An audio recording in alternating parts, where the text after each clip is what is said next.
Welcome in. You're watching yesterday's show highlights, which means the bad decisions already beat you to breakfast. Quick reminder for anybody new to the show, this is an R-rated experience. Drop a few F-bombs, B-bombs, S-bombs, and occasionally the truth bomb. That's going to make somebody uncomfortable before breakfast. Nothing says good morning like a legal warning and emotional property damage. Hey, if you're snoozing all along, you are now 10 hours and 30 minutes of your life gone. Not resting, not recovering, just negotiating with your alarm clock. So stop hitting the snooze button or stay mediocre. Your alarm clock didn't betray you. You negotiated with weakness in pajama pants. So Sully, I got the contacts delivered yesterday. True story. Got them to my house and put them in so got up this morning, got them ready for my eyes, but they labeled the wrong ones.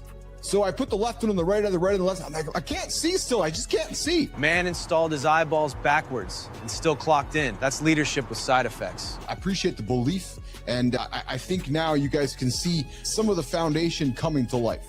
We've got the shows, we've got the network, and we've got the studio. We're launching live characters. We really skipped small business and went straight to building coworkers that don't need lunch. AI characters that live. Cool. Now even fictional coworkers can outwork your real department. As you guys know, I am bullish on IP. I am bullish on building character experiences, and you will see it right there on the studio page, universe.mitl.studio, where you can bring your AI character to life. Once you experience superpower abilities, using some of these tools, you quickly recognize how slow everybody else is going. AI is the first thing making lazy people look unemployed in real time. That app that I just talked to you guys about, universe.mitl.studio, that would have took me probably 2 to 3 weeks to build in the past. True story, if not longer, actually. It's sophisticated, it's deep, and so forth. I built it in 3 hours last night. 3 hours published, secure. That used to be 3 weeks, 4 calls, 9 tabs, and one guy saying, just circling back. It's out and live and ready to rock and roll. Because once you put the exoskeleton on, and once you can walk up the mountain in 3 seconds instead of 3 minutes or 3 hours, you're like, okay, all right, all you guys walking up in the you guys are all raw. You guys are just too slow. And that's just today's business. The scary part is, he's right. Average speed now looks like a buffering wheel. Imagine rebuilding like ESPN or CNN or building something just like in the box. And then all of a sudden it's just there. You're like, hey, where did all those humans come from? But dude, I love that stupid car because I was a little man.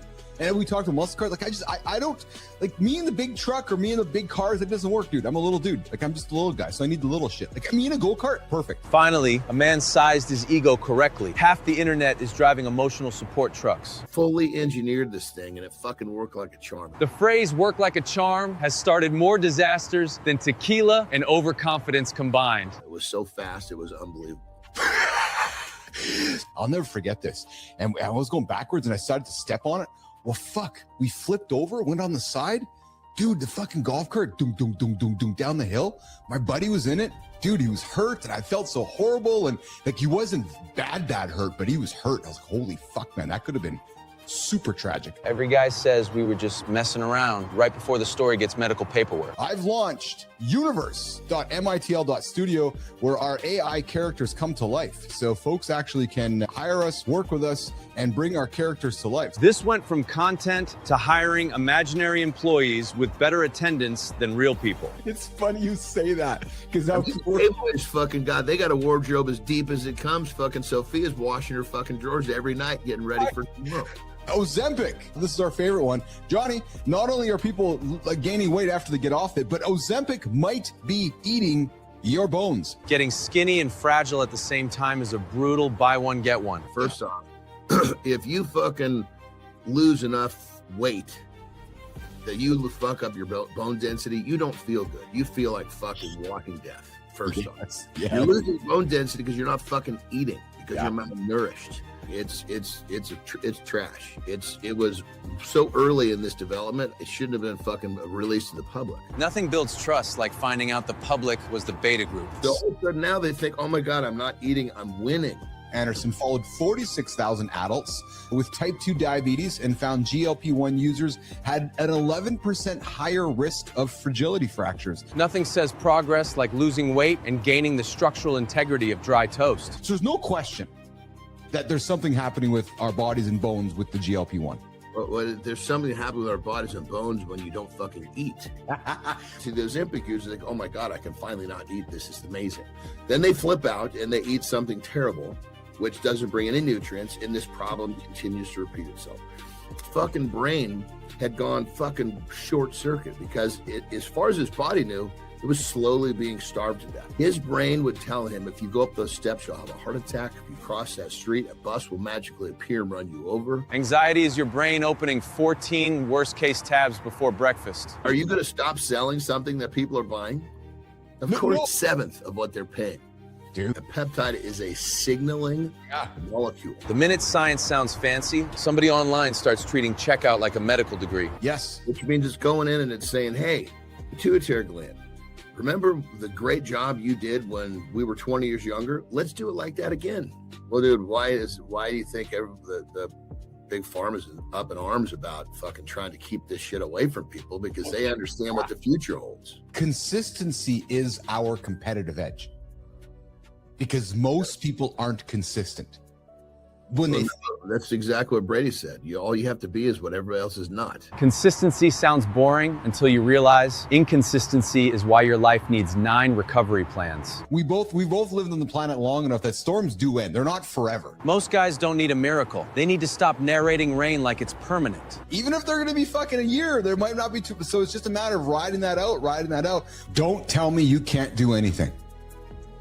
Like, honest to God, Anderson, like, that stuff's inspiring to me because, again, there's just no excuses. And now he's in the Paris Paralympics about to do a world record high jump, I think it was. And, to your point, one leg, no excuses. That is the part nobody likes. Someone doing more with less ruins everybody's favorite excuse. Consistency, probably everything in the book. It's just you don't see it right now. And then all of a sudden, fucking one day, boom. Everything just lit up around her like fucking Roman candles. Everybody wants the glow up montage. Nobody wants the weird, lonely reps in socks. If you're reacting, you've lost. Reactive guys spend their whole day firefighting problems they personally pre-ordered. Even if you're reacting, you're learning how to get proactive, but feel like you're busting your ass and you're not making progress, and the sense of urgency builds inside you, and you learn to live with the sense of urgency, which to one extent is good, to another extent is bad, because you got to learn to control that so it doesn't fucking put you under constant anxiety. You got to start talking to it. You got to start letting it know that, hey, look what you did. You did what you were supposed to. Start trying to really soak up what's happening and reprogram. Your brain is just doing what it did for the last fucking 9 months. I worked on a project yesterday that would have taken me 3.5 weeks, 4 weeks previously to yesterday, and I would have had to have 2 people involved. Dude, I did the whole thing myself in 3 hours.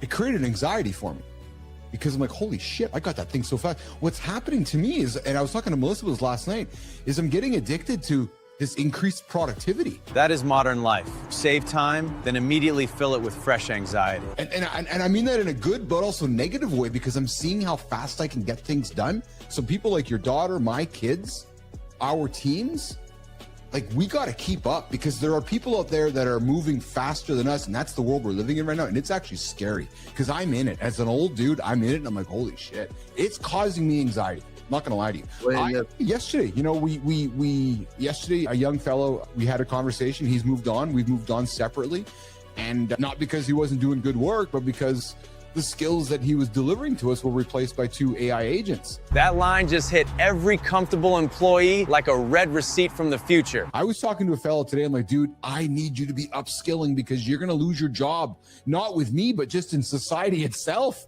And I'm trying to give you every olive branch possible to succeed. So don't misunderstand what I'm saying right now. Johnny, it's scary, man.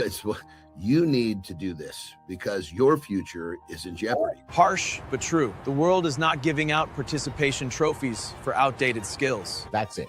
Being adaptable is more important than ever, man. More. But there's and this is why I've been so passionate with, I've been trying to just scream from the rooftops, because Anderson, there's a 25-year-old kid right now that's built something that's going to come knock on that 45-year-old guy's door and go, Dude, you're doing that skill that you've been doing for the last 30 years and you haven't learned anything new? Well, you don't have a job anymore. If your best skill can be copied by software, loyalty is not a retirement plan. Forget the fucking pizza part. Just the fucking crust of it was like. Ancient Rome looked at pizza and said, make it smell illegal. If I'd done that the other way around, I probably would have eaten 4 or 5 fucking pieces of that pizza. No, I'm fucked. If you gave me sugar sometime too early in the day, One sweet thing before noon, and suddenly your whole day starts making decisions like a toddler. see you later, alligator. I'm done. The Romans were either geniuses or deeply unsupervised. History's full of good ideas that just needed someone willing to smell it first. So, But I've kind of developed this where someone uses the wrong language. I almost kind of put them in a different category, which I need to not do that. do you want to be an average man? Are you you're not an average man. Most of I can'ts is you could be easily replaced with I choose not to, I don't want to, I don't like that. England just turned marriage into cardio, and Finland still won. They sprinted hills, hay bales, and water buckets for a barrel of beer. That's not romance. That's joint trauma. If your relationship needs a sport, at least make it entertaining. Like, Go. I'm like, if you're not fucking crossing the 150-pound barrier, I don't know that we got a future. Well, and I will offer this because we joke often that people need to get up off the couch and get moving. Hey, if this gets somebody off the couch and moving, that's a good piece. That's a good story, right? Death Valley is covered in wildflowers right now. Gold and purple, wall to wall. Yeah. Death Valley, the one named after dying. Seas that sat dormant for decades and some maybe longer finally got exactly the rain they needed. They were just down there, waiting, not giving up, not in a hurry. One good season, and the whole floor of the valley changes color overnight. You might be in the gym working your ass off dormant for years. And then something happens, the seed blooms, and next thing you know, somebody says you're an overnight success. It's the exact same thing. Oh, you planted the seed last night? Fuck no. These dormant seeds have been sitting here for years and years and years. Mother Nature just decided to water them. A lot of guys quit in the quiet season, then call somebody else lucky. And now here's what we got. That's really what happened. Good morning, everybody. You're hanging out with Keith and John this morning on Mornings in the Lab. Our third year. We're getting after our third year starting today. Year 3 is where the joke gets expensive and the vision starts looking annoyingly real. We started this show back on March 11, 2024. Because the mindset and how you think, how you view things, this is what allows you to get where you want to go. If you want to be great at something, all you got to do is be what other people are not. And the first thing out of his mouth was consistency. So if you want more, you just got to do more. That's the tip. But here's the thing. You don't even have to do much more. You just have to fucking do it every day. Everybody wants the results. Tuesday is where the fraud check happens. It's the everyday thing that fucks people up. So if you want more, you must become more. And you become more by doing the shit every goddamn day.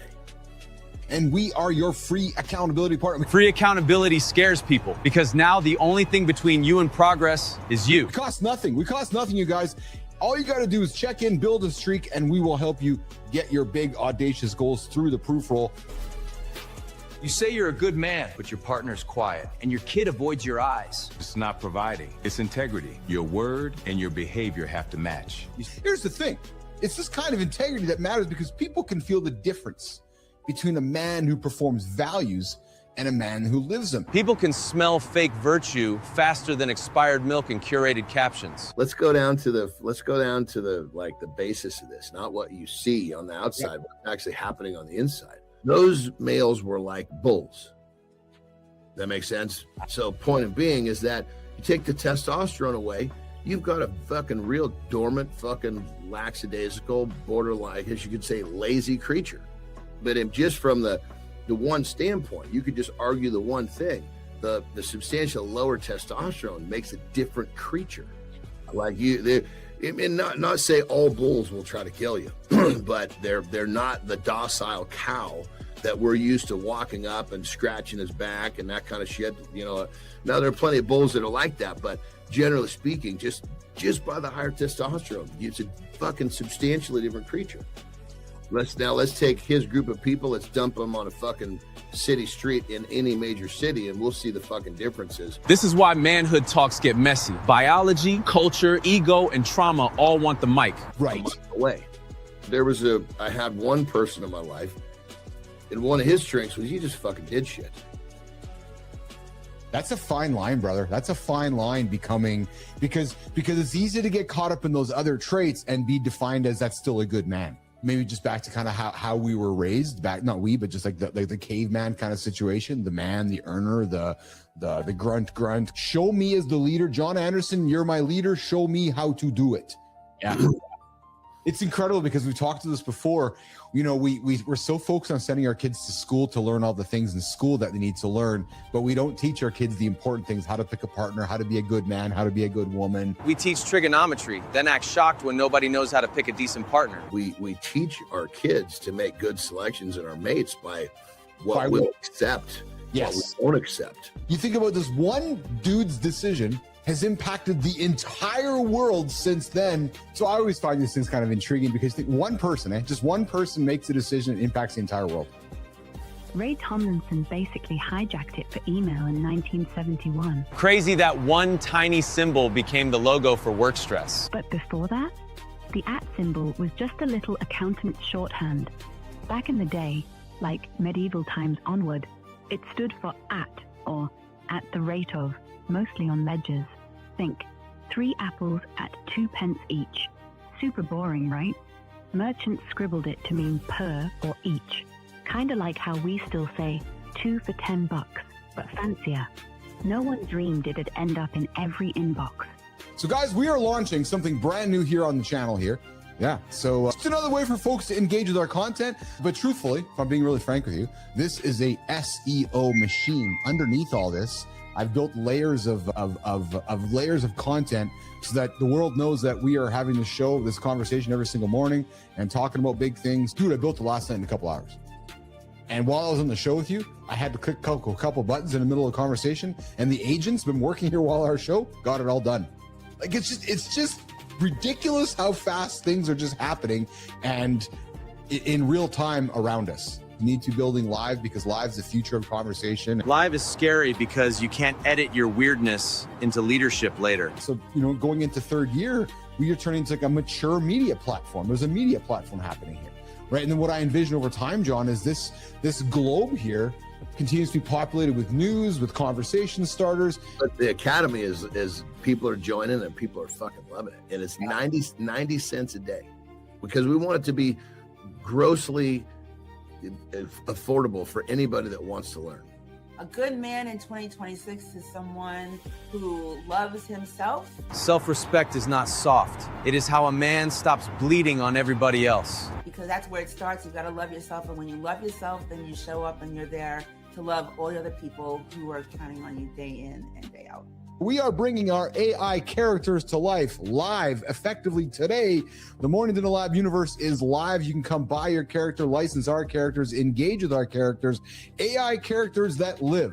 And you can actually have a live engaging experience with Sophia, with Frankie, with Tommy, with Keith, with John AI, with any of our characters. We now have the technology to bring our characters to life. And this is just the fucking beginning. Like, yeah. I built this in 2 hours yesterday.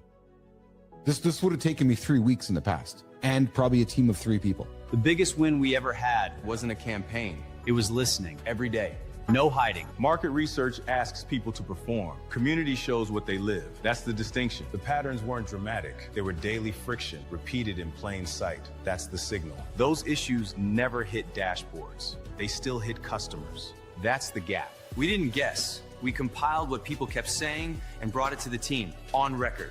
They made real changes. Support volume dropped because we finally heard the truth. That's the bill. Community isn't an audience. It's an intelligence system. Here's the thing, nation. Community isn't an audience. Comments are where people tell the truth, and they would never put in a survey. It's your intelligence system. What are your customers saying to each other right now that you're not hearing, especially because you're not in the room? But you can get into the room by being in the comments. Yeah, just because it worked yesterday doesn't mean it's going to work tomorrow. Hey, it starts with Joy. It starts with Joy.live, a companion app for Cheryl's show. So the Globe is well, it's actually an SEO juggernaut, but the Globe has been built to bring people to us. Here's what we find often: people are looking for accountability partners, and we are your accountability partner. We cost you nothing. We cost you nothing. All we need you to do is get up, not hit the snooze button, and join our show live at 8:00. But most importantly, guys, if you're looking for an accountability partner, we are your free accountability partner. We are there. We are live. We cost you nothing. All you got to do is come say hello and come say hi in the comments. Picture this, a man standing in his closet at 3 a.m. next to his gun, a therapist's couch built to favor the person sitting across from him, and a husband out here buying flowers while the divorce papers are already drafted. Here's what nobody says out loud. Couples therapy, it just might be rigged against you before you even open your door. A lot of men hear therapy and think, cool, I get billed for losing at feelings. But honestly, that's the whole point. Even the helpers need help. As we kick off season 3, big things happening, guys. We got the characters launching in the universe. We got the Globe launching on the site, and a lot of big exciting things. Oh, and I got one more thing that I haven't teased. I'm talking about it tomorrow. So come back 8:00.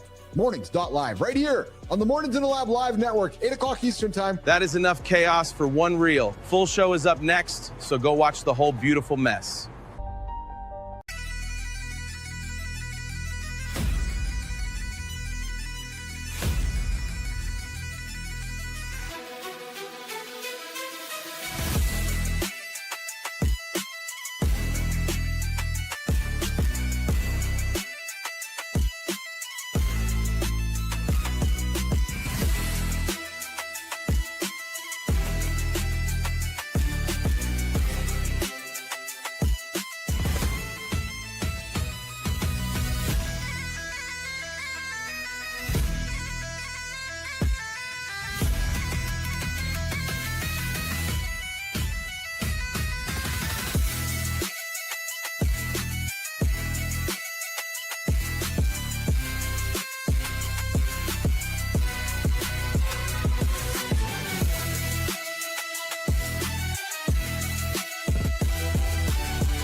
You can tell a lot about a man by how he leads. But if we are honest, most of us are still running plays we learned from our dad when we were 10 years old. So today we are asking a dangerous question, nation. Is your leadership yours, or is it just inherited? What do you think? Let's go.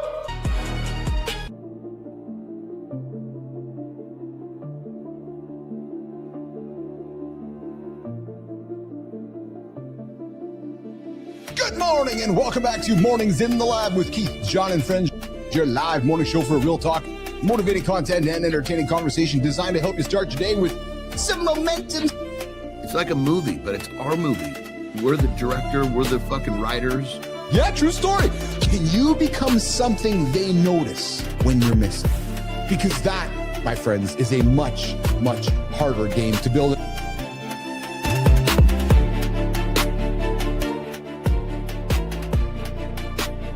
You are no longer competing for attention. You are shaping the attention.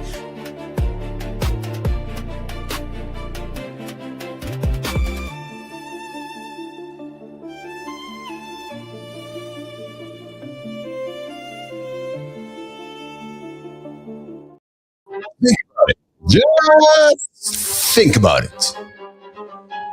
The way you handle pressure is the way you talk to your kids, the way you show up at work, but somewhere in there, your dad, your dad, your old man, your dad left that footprints and fingerprints and the hook, yes, and your footprints all over your back. Yeah, hey, listen, somewhere in there, your dad left some fingerprints all over it. Yeah, and today we're going to unpack what to keep, what to question, and what kind of leader you actually want to be. But first, I got the M&M shirt on today. Welcome back to Mornings in the Lab with Keith, John, and friends, your live morning show for real talk, entertaining content, and entertaining conversation to help you start your day with real momentum, clarity, and just enough caffeine fuel chaos to make life interesting.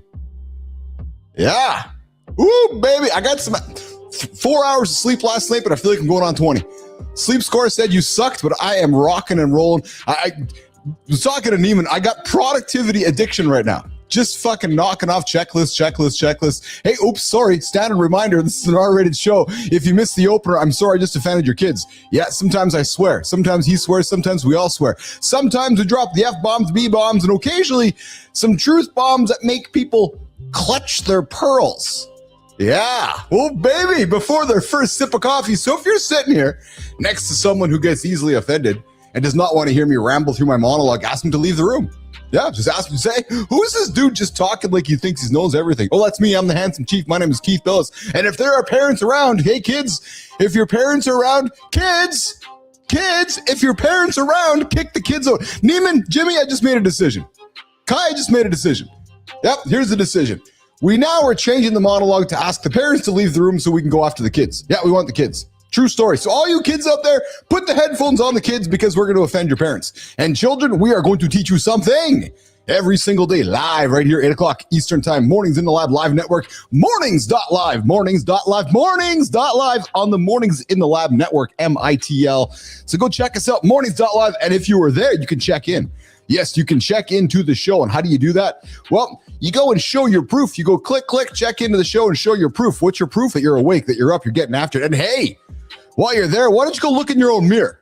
Oh, what's he saying? Jimmy, surprise. Look in your own mirror.com. I dare you right now. Look in your own mirror.com. Just go look at it. I dare you to go look in it. Go look in your own mirror.com, Jimmy. I would challenge you and I would dare you to go there right now and you will not believe what you're going to see. Look in your own mirror.com. Hey guys, we got a poll. Yeah, we also got a poll. Poll in front of me here right now. But I do have the snoozer stuff. If you're snoozing, you are 10 hours and 36 minutes behind the guy who doesn't. Yeah, so I would invite you to get your ass out of bed and not hit the snooze button this morning. Hey guys, hour one, we got some trending topics. Yeah, 74-year-old man who faked his own funeral to see who'd show up. Yeah, there you go. And that sex span is the new health metric, and older adults are winning. That's a true story as well. And Trump's baby face. Hey, so apparently Trump's got a 12-year-old Secret Service agent. I just read the headlines. That's all that I do. I just read the headlines, and that's what I. Hey, Rob Schwartz is here. This guy coached 32 Olympic medalists. Yeah, Rob Schwartz. 32 Olympic medals, 2 UFC champions, and he's going to talk about what separates good from great. And he's going to sit down with Sophia Grant, myself, and John Anderson. This is the guy who turned down a $50,000 job from college to take a $6,000 assistant position. And that decision eventually put him at the U.S. Olympic Training Center, helping build some of the most elite performers on the planet. Guys, we are talking about sacrifice, discipline, and a bunch of craziness. That's the conversation going to come up with our friend Rob Shorts coming up at the bottom of the hour. Yeah, lookinmymirror.com. Sorry, Jimmy, I had the wrong one. Lookinmymirror.com. Throw it up on the screen, please. Lookinmymirror.com, because guys, what we need to do is we need to look in the mirror and just start our day. Because if we're going to look at somebody else, we got to look in our own mirror first. So lookinmymirror.com will send you to a brand new play. The Lab Network, the morning show, and this great stuff. So lookinmymirror.com. That'll get you there. Oh, there it is. Yes. Check it out. Go look. And my team's like, what the hell's going on here? Yeah, we're in the mirror business now. So guys, true story. Lookinmymirror.com, because every single day we need to go look in our mirror. So you can go get some mirrors, some cheap shit, expensive stuff. But listen, your ability to go get your day started to hit some big audacious goals starts by looking in your own mirror. Go there, lookinmymirror.com. All right, guys, deep dive. The reason you lead, probably because you're a dad. When you realize it or not, the leadership style probably didn't start at the boardroom. It probably started at the dinner table. Yeah, those my grunts. Yeah. Yeah. Thanks, Dad. Love you for that one. Today, we're going to unpack how your father's habits, values, and blind spots shape the way you lead. And of course, on the Morning Focus, live is the premium layer of trust. I'm talking about, I got a world where AI can generate almost anything. Audiences start to trust less of what they see online. And after you guys see what I've been creating, you're not going to trust anything. Oh, baby. All you're going to do is trust the handsome chief and the big dog himself, John Anderson, who I see him in the distance pulling up here. He'll be here in a couple seconds here. But hey, Jimmy, I see him out there. Hey, Kai, I see Johnny out there. I know he's not here yet, but I can just see him in the distance here. He'll be showing up here in a quick second. So John Anderson's going to join us here as well. But guys, hey, listen, I think it's time to get the coffee and settle in, because the morning loop starts right now.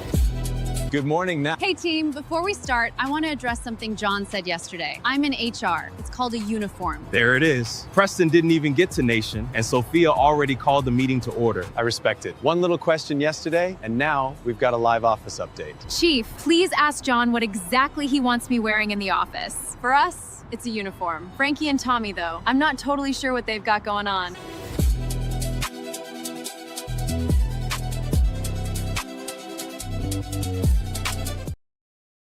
Sophia. So I will notice, Sophia, that you have had that one outfit since we brought you on staff. And, I know we pay you some good bucks. So it's funny. But I do know this too about you, Sophia. I know when you and I sat down during our first sessions there, that you subscribed to the Elizabeth Holmes, the Mark Zuckerberg, the Steve Jobs lifestyle, which is I get up, I get into the closet, and I got a same set of clothes. Because guys, I got to speak on behalf of Sophia. She says to me that, Keith, I need to eliminate decisions in the morning. So to do that, I got the same thing. And I got the black shirt, the white blouse, and that's what I'm wearing. So we see Sophia there in a green dress. Thanks, Sophia, for sharing that with us. Johnny's just showing up. So Johnny, you can see that Sophia does change her clothes every now and then. Just put Jimmy, let's show Sophia so Johnny can see her. But so she was saying that she has that same outfit, just like me. I throw the same thing on like Anderson every single day because it's a great way to not make decisions. So Sophia sharing her green dress. I think that was from the Met Gala. I think Sophia was at on behalf of the Mornings in the Lab Live Network. All right, well, listen, I saw him dawdling in, the fucking dawdler himself. Yes, John Anderson, the diddle dawdle, this morning on Mornings in the Lab.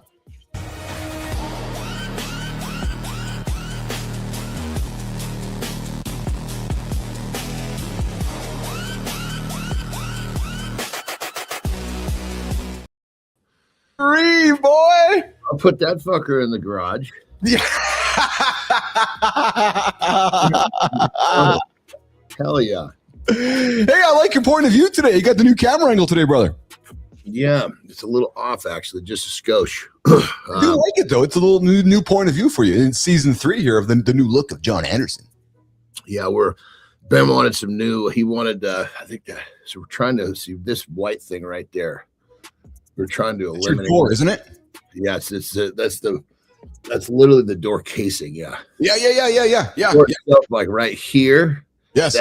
That's the door. Okay. Yeah. It's dark, but the casing is white. Gotcha. Hey, Petra, what's shaking, brother? I think people should wear their favorite clothes. I agree with you. Yeah. So, we saw Sophia there in her green dress, but like I said, she wears the same thing because she doesn't want to make decisions in the morning. The same old uniform. There's actually value to that, eh? When you hear guys like Jobs and Zuckerberg and people that wear the same thing, I know that you and I lean in the same direction. There's no decision to be made. And I'm being very serious here. Just put clothes on. Well, I mean, there's a difference between those guys. They have 40 fucking black turtleneck shirts. And they're all $1,000 each. Possibly pull the wrong one out of the drawer. Yeah, yes. Then there's guys like us who have a fairly limited wardrobe. Yes. But I still get caught in that. Oh, for sure. Absolutely. Look, I want a different one today. Yeah. I've often said to myself that if I had unlimited funds, I think I'd have just enough money where I can just buy and wear fresh underwear every single day. Wear them, throw them in the garbage, wear a new pair. Dude, mine are like fucking $35 a piece. I know, dude. Yes. Like, what the fuck, dude? What? How did fucking drawers get to be $35? This is such a man. Packing Tidy Whitey Fruit of the Looms for like $3 or whatever. This is such a man conversation right now, which is why the hell am I spending $35 on a piece of fucking underwear that nobody can see? And I need maybe a week's worth. So you mean I got a couple $100 of fabric sitting there that I don't have to, like, why can't I just wear the cheap $5 underwear? It's funny to hear you say that because that is such a guy fucking conversation, actually. You know, it's crazy. I mean, I only really get these little bits of information. Yeah. If like Terry or the kids throw something at me. Of course. Yeah. Because I just don't pay attention. Like, fuck, the other day, where were we? We were eating somewhere. Yeah. It was just this fucking in and out quick thing. We're on the road. And for whatever reason, Terry was in the bathroom, so I paid. Normally she just pays. It's, obviously we have the same credit card. Yes. And she fucking whips it out, but it's just kind of what she does. So I fucking paid it. Look at the bill. What the fuck? How did I get $170 for a fucking quick lunch? Oh, yeah. I'm like, what the fuck, dude? Where does this come from? And she's like, honey, she's like, you just don't pay attention. She said, this is what everything is like this. It's like, I must have this fucking time warp from like fucking 15 years ago when I paid attention. We are officially ancient, Anderson. Because I know, I went out. So whatever it was, Lauren came back from A&W a few months ago with the kids, Brooks and Carter, whatever it was. And she's like, Keith, $70 to go to A&W. What the hell is going on? It was a couple burgers, a couple of whatever meals. And she goes, and I used the coupon for that too. I'm like, holy smokeronies, man. Like, honest to God, hey? Well, it's because what happens is this. You get into it where you're in a place where you got to fucking watch this shit because you're hungry. Yes. Right? Yes. You get to this shit where like, fuck, I guess I don't have to worry about that stuff. You just stop paying attention. Yes. And you do catch a glimpse here and there. Like, I didn't know my underwear were $35. The kids are like, your underwear are more expensive than ours that come from Victoria's Secret. I'm like, what are you talking about? I get mine on Amazon. They're like, look at the difference. And that's how I found out I paid $35 fucking dollars per pair of drawers. Oh, I love it. Yeah, you're right, Petro. Most parents love school uniforms. So all three of my kids have grown up wearing school uniforms. Best decision ever, man. No peer pressure, no decisions in the morning, no fighting. Just kids got up, put the same thing on every single day, and it was a great equalizer too. Anderson, what were your kids? Was it an issue dressing in the morning, or was it normal? So, the youngest one, yes, she didn't care, dude. Oh yeah, she would dress herself. She had fucking stripes on the bottom and poke it out. Like a golfer trying to make fool. Yeah. And the middle one, you got to that certain age where, like the socks, the little line of the sock are not in the right spot of my foot. I'm like, all right, listen, these things don't. There was different days where I said, I just closed the door and said, cry it out, because that line's not going anywhere. Right? Yeah. Out because it'll be there tomorrow too. Yeah. Make peace with the line in your sock because you got a drawer full of the same things. Dude. But she was the one that was a hard one. The older one was pretty easy. It was just the middle one that we dealt with. Oh man, that's funny, man. Yeah, the little neurotic things that we have when we're growing up. Hey, so would you ever consider faking your own funeral to see who shows up? And don't answer that. because a 75-year-old man just did that. Sterling, Preston, tell us all about it. A man faked his own funeral. That's insane. Also, that guest list just got very honest. Not for money, not for escape. My guy wanted receipts on love before the credits rolled. And when everybody's crying, he sits up. That's not subtle. That's resurrection with attitude. Funny story, sure. But underneath it, too many people still wonder who's really theirs. So there you go. So guy's 74. He wants to see who shows up. So he throws his own funeral. He served in the Air Force. His name is I'm looking at it. So 74 retired Indian Air Force veteran named Mohan Lal faked his own faked his own funeral, not for money, not for a prank, not to escape. He just wanted to see who would actually show up. That's it. And then Johnny, mid ceremony, the guy sat up and joined the fucking ceremony. I mean, brother, my first thing that comes to mind is do something fucking constructive with your life. Fuck. But here's what struck me. At 74, you're still trying to fuck with people? Like, to your point, it's like, dude, haven't you kind of matured past Jackass or some of those shows that we kind of grew up with, right? Like, you're actually gonna fail like that. I thought that was hilarious, man. That the guy's like 74. Here's the interesting thing. I agree with fucking crazy. Yeah. Just think what other fucking goofy shit he's been doing along the way. What I mean. I mean, this is the only one that caught the press. Just think it's like, fuck, dude. There's a lot more out there than fucking doing this shit. I mean, where's your brain go when you're fucking sitting by yourself? Oh my God, that's exactly. Well, I'll tell you where my brain goes every now and then, which is there's a new metric, Johnny. You're gonna love this one. We talk about it often on the show. I see Rob Schwartz is joining us in about 11 minutes there in the green room. He's gonna join myself and John Anderson this morning on Mornings in the Lab. Johnny, sex span, the new health metric. Now we talk about life expectancy work on the show here all the time. Span. Yeah, I guess not spam, but span. Yeah, the sex span. And as in Nancy. That's right. Yeah, is the new health metric, and older adults are listening. Sterling, Preston. Doctors track health span and lifespan. Now they're tracking sex span too, meaning how long your sex life stays active and fulfilling. Hold on, an 82-year-old says she's having the best sex of her life? That blows up everything people assume about aging. And she's not alone. The real story is that older adults are adapting, communicating, and protecting intimacy instead of aging out of it. Johnny, Joan Price, 82-year-old sex educator, says she's having the most engaging, dynamic sex of her life. Her partner of 8 years, retired anthropology professor. They schedule dates, they prepare, she rides, they adapt. I mean, it makes sense to me. Yeah. And forgive me if this is incorrect. Yeah.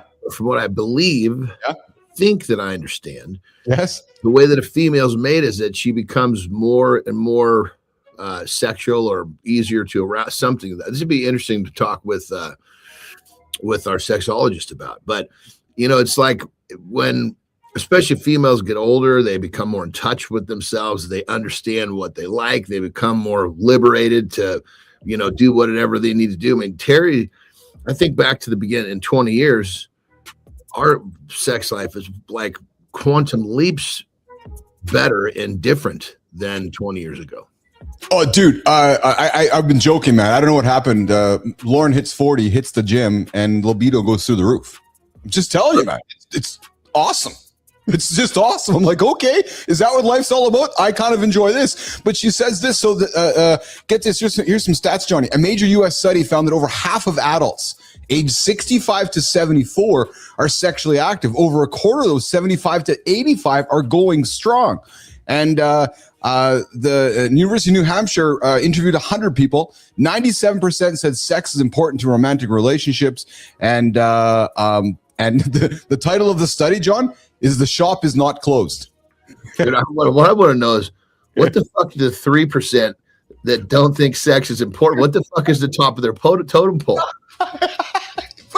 Right? Jesus Christ! What the fuck? And what do they do? I mean, I guess it depends if you're breaking down the word sex or making love, whatever. I mean, but let's not be overly critical of the fucking conversation. What could be higher? Yes. Yeah. Well, totally. Well, and so, and Neiman put the comment here too. And it's funny because I can relate to this. I'll often joke with Lauren, like, fuck, I got to go, man. I got to go. Cause she's like, I wonder, or I bet it has something to do with the biological awareness that we are running out of time to reproduce. Right. So as we get older, I know I'm not wasting time. Like, holy fuck, man, I'm getting older. I got to rock and roll. I got to go. So, but, I'm telling you, man, it's such a different, enjoyable experience as you get older. We got Rob Schwartz joining us in a few minutes, Johnny. Stanley makes an incredible coffee mug. And, when it hit the market, it was Stanley fucking power tools, Stanley. Yeah. They make this great mug. Well, I got an interesting little clip here. Jimmy, I think we got a WTF on this one, man. No, I think we got an epic spot. Check this out. Lava, 1,000 degrees Celsius, was poured into a Stanley thermos cup to test its durability. Real quick, hold on. Lava. I knew you were gonna fucking say something to me. Lava? What's lava? Lava. Does your mom know what lava is? My mom knows what lava is. Yes. Up there. So do I say labia or labia? So is it the same thing? Lava, labia, labia. Good morning, Cheryl Whitaker. She's like, what the hell did I just stumble into? But check out that. So the question I had when I saw this, who's the dude picking up the hot molten lava to pour it into the Stanley mug? Look at the black turns into this fucking crazy interesting design as it gets hot. Actually, they should remarket that after, like, here's the one after it's taken the lava. Yes. Look, watch this. When the flame goes out, look at how fucking crazy and interesting it turns, like all little cracks appearing. That's awesome, man. That's so slick.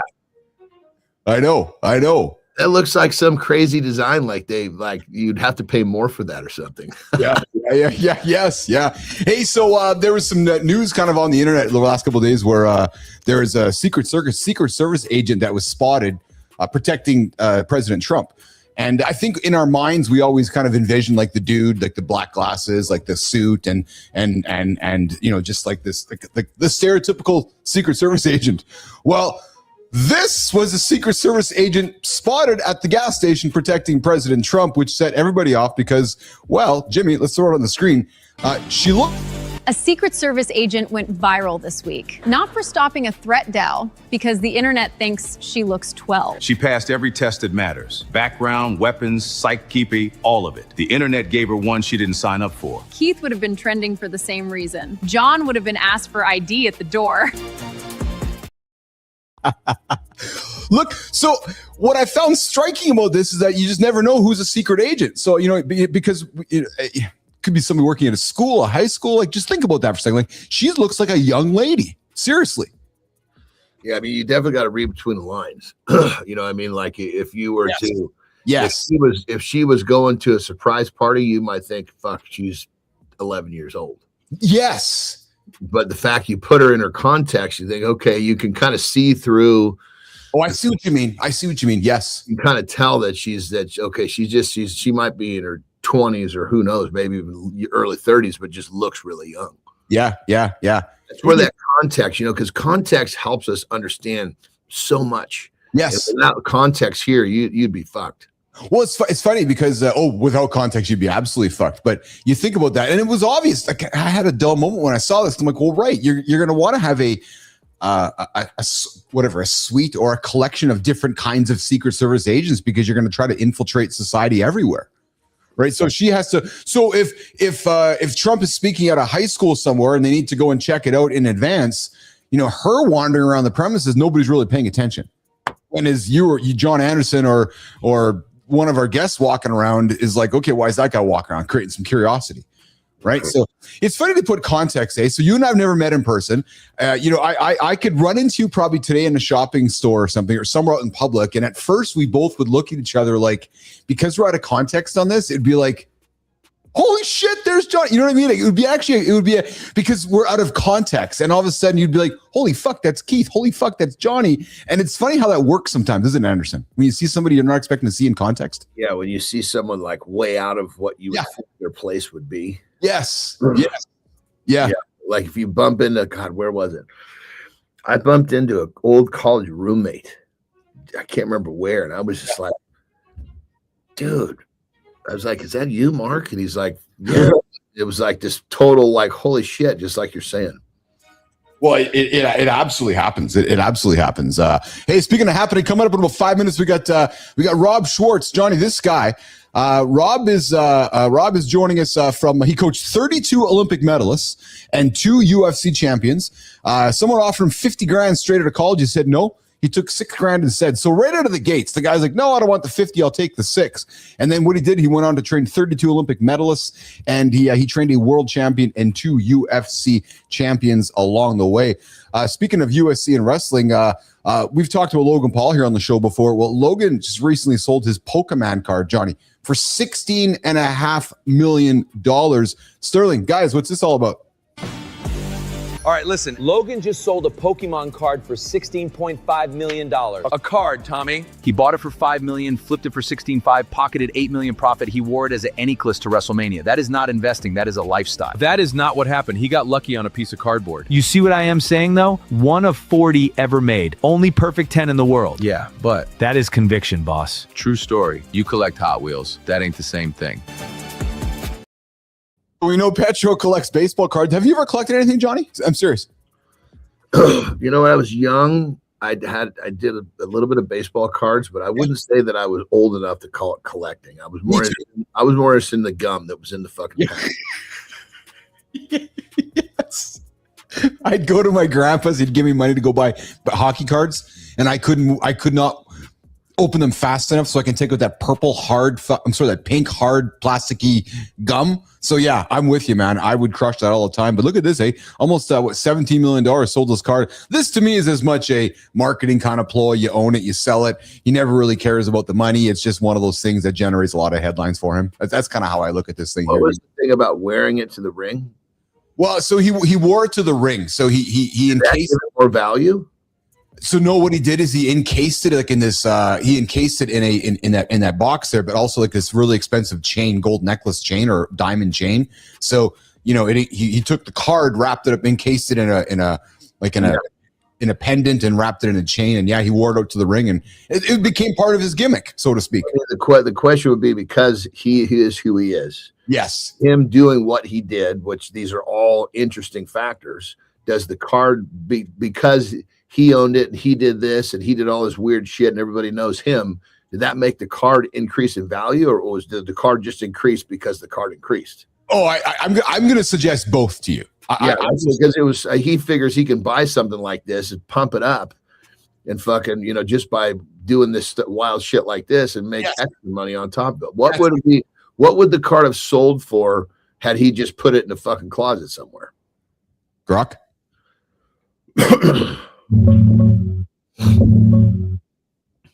Hold up. Let me dig into this Logan Paul card flip real quick.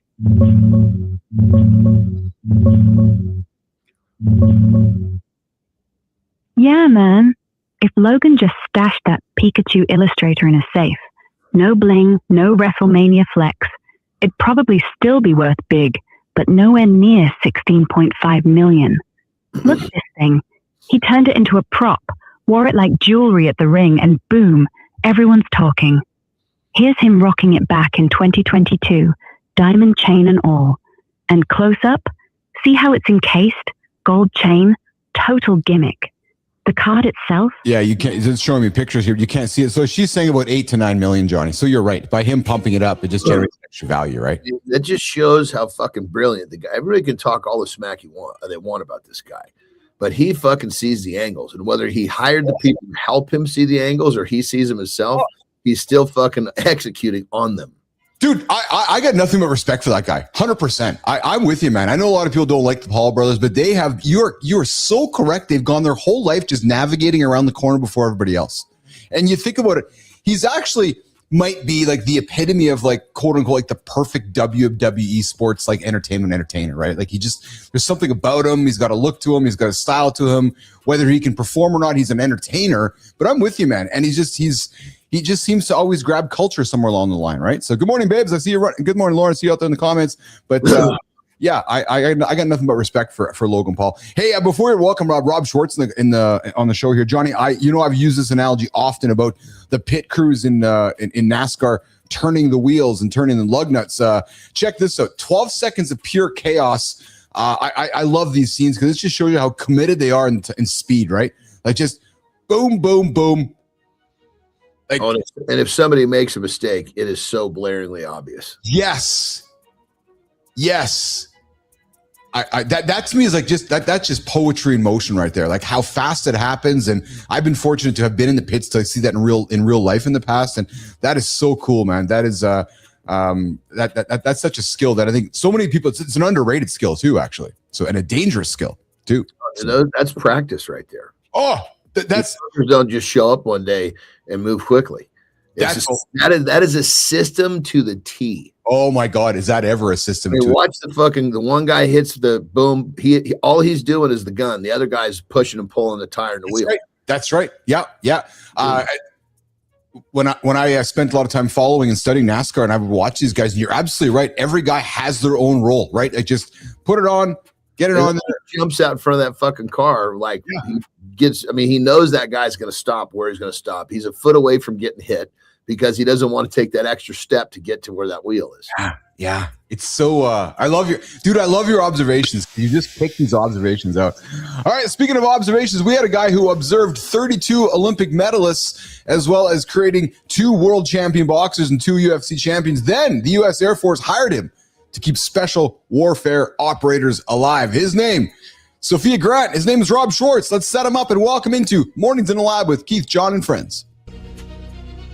You know exactly where you're cutting corners. You just hope nobody notices. The standard you lower, the effort you hold back, the good enough that became your normal. Our next guest built his entire career on refusing to cut a single one. Fresh out of college, someone offered Rob Schwartz $50,000 for a rehab facility job. He said no. He took a $6,000 assistant strength coaching position at Bowling Green State instead. In 30 years since that decision, he has never once paid interest on a credit card. The U.S. Olympic Training Center hired him to run strength and conditioning for combat and acrobatic sports. At the 2012 London Games, his athletes won 32 Olympic medals across 14 different sports. He coached 7 world championship boxing fights and trained 2 UFC champions. Then the Air Force recruited him. 8.5 years keeping special warfare operators at peak performance. He holds a credential fewer than 1% of strength coaches worldwide have earned. He was the 181st. If you've been cutting corners, this man is proof of what happens when you don't. Nation, let's welcome Rob Schwartz to Mornings in the Lab. He is Johnny. Somebody offered this guy 50 grand. He's like, nope, I'll take 6 instead. And then he went on to coach athletes who won 32 Olympic medalists, and he's joining us right now. And his name is Rob Schwartz. Hey guys, thanks for having me. What's up, brother? How are you? Good. How are you guys? Awesome. Where are you joining us from today? Colorado Springs. Nicely done. Oh, I love Colorado Springs. What a nice town. What a great little town. The training center is up nice and high. Oh yeah. We're about 6,000 feet altitude, so a little bit higher than Denver. What's that, John? I'm sorry. You said the Olympic where the training center is located. Oh yeah, I didn't know that. Oh, okay. Yeah. Yeah, that's what the athletes in that really, really high altitude because they get used to dealing with I don't know what it would be considered, lower oxygen, whatever, how it's described. So that when they get back to sea level, they're just fucking savages. Yeah. Here at the altitude we're at, it's about 10% greater physiological load than if you were at sea level. So if someone comes from New Orleans to here in Colorado Springs, they're at a bit of a deficit, about 10%. But if we go the other way, we have a bit of an advantage. Yeah. So this really is how fast you recover from one exercise or one play to the next, and then day to day. Oh, duh. When I was wrestling, right, I was basically 2 of my hubs was Mexico City and Tokyo. And Tokyo, basically sea level. Mexico City's like, I don't know how many thousand feet up, but it's up a fucking long way. Really, John? Oh, I think Jesus. it's pretty close to what we are here. Is it? I was gonna say, 'cause I just remember the first I came from the first time I came from Tokyo to Mexico City in Arena, Mexico. Yeah, I was fucking breathing through a straw. I was like, Yeah. holy Christ, man. I mean, I was like, I grabbed one of these fuckers and throw me out of the ring. I need to fucking breathe. Yeah. Yeah.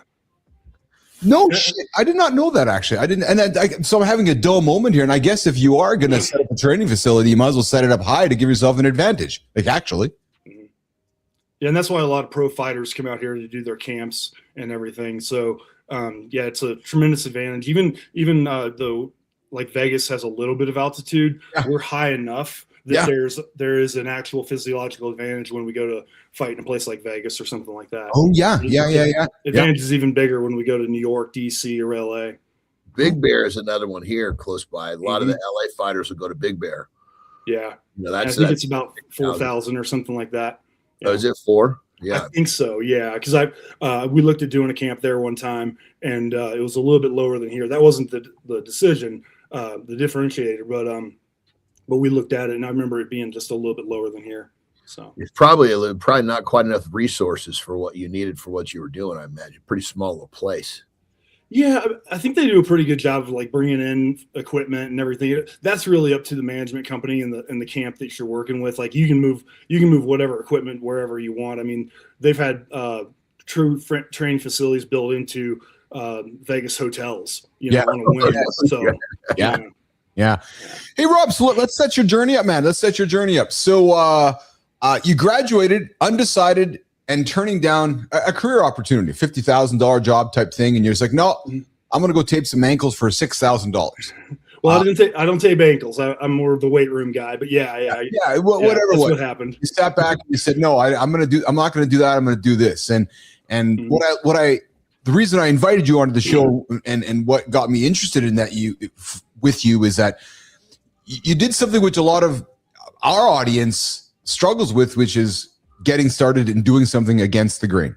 It's like you made a choice, which everybody else is like, okay, we're all going in this direction. You're like, no, I'm going in this one. And you created your own path. Why? It's what I wanted to do. Number one, it had become like I'd done my internship down in Sarasota, Florida, working with Olympic weightlifters. And I really caught the bug of training with athletes, people who have a desire to compete at the elite level. Yeah. And when I got the offer for $50,000, it was for postnatal and cardiac rehab, and that's a great career. It's very important work, but it wasn't what like really drove me. It wasn't. There's no juice there, baby. There's no juice there. And I'd already done a internship in cardiac rehab, and like this one little old lady, she comes up to about my sternum every Tuesday and Thursday. She would come and hold me by the arm, and we would walk at like a snail's pace around this track. And that was my hour with her because I reminded her of her grandson. And I was happy to do that. But in my mind, I was like, I can't do this the rest of my life. Like, this internship is going to be a few months. But once I got the opportunity to train athletes at Bowling Green, which is my alma mater, kind of a crazy story. I went back for graduation. I'm walking out of a bar at 2 a.m. and a bunch of the hockey players see me. And I knew them from class, and they're like, "Hey, we're hiring our first ever assistant strength coach. You should apply." I was like, "Really? Done." And just a random occurrence on the street. Saw some old buddies, and they're like, "Hey, we got a new head strength coach, and who was Scott Keller, who happens to be my mentor to this day. Guy completely changed my life." But they were like, "You should apply," and he ended up hiring me, and here we are. But when I told my parents, "Hey, listen, I'm turning down the job for $50,000. I'm taking the job for $6,000 with no benefits, no school, no food, no nothing." They were like, "That's fine. It's your choice." And the thing is like you said, a lot of people have a hard time kind of taking a leap or whatever. Yeah. I paid for my school.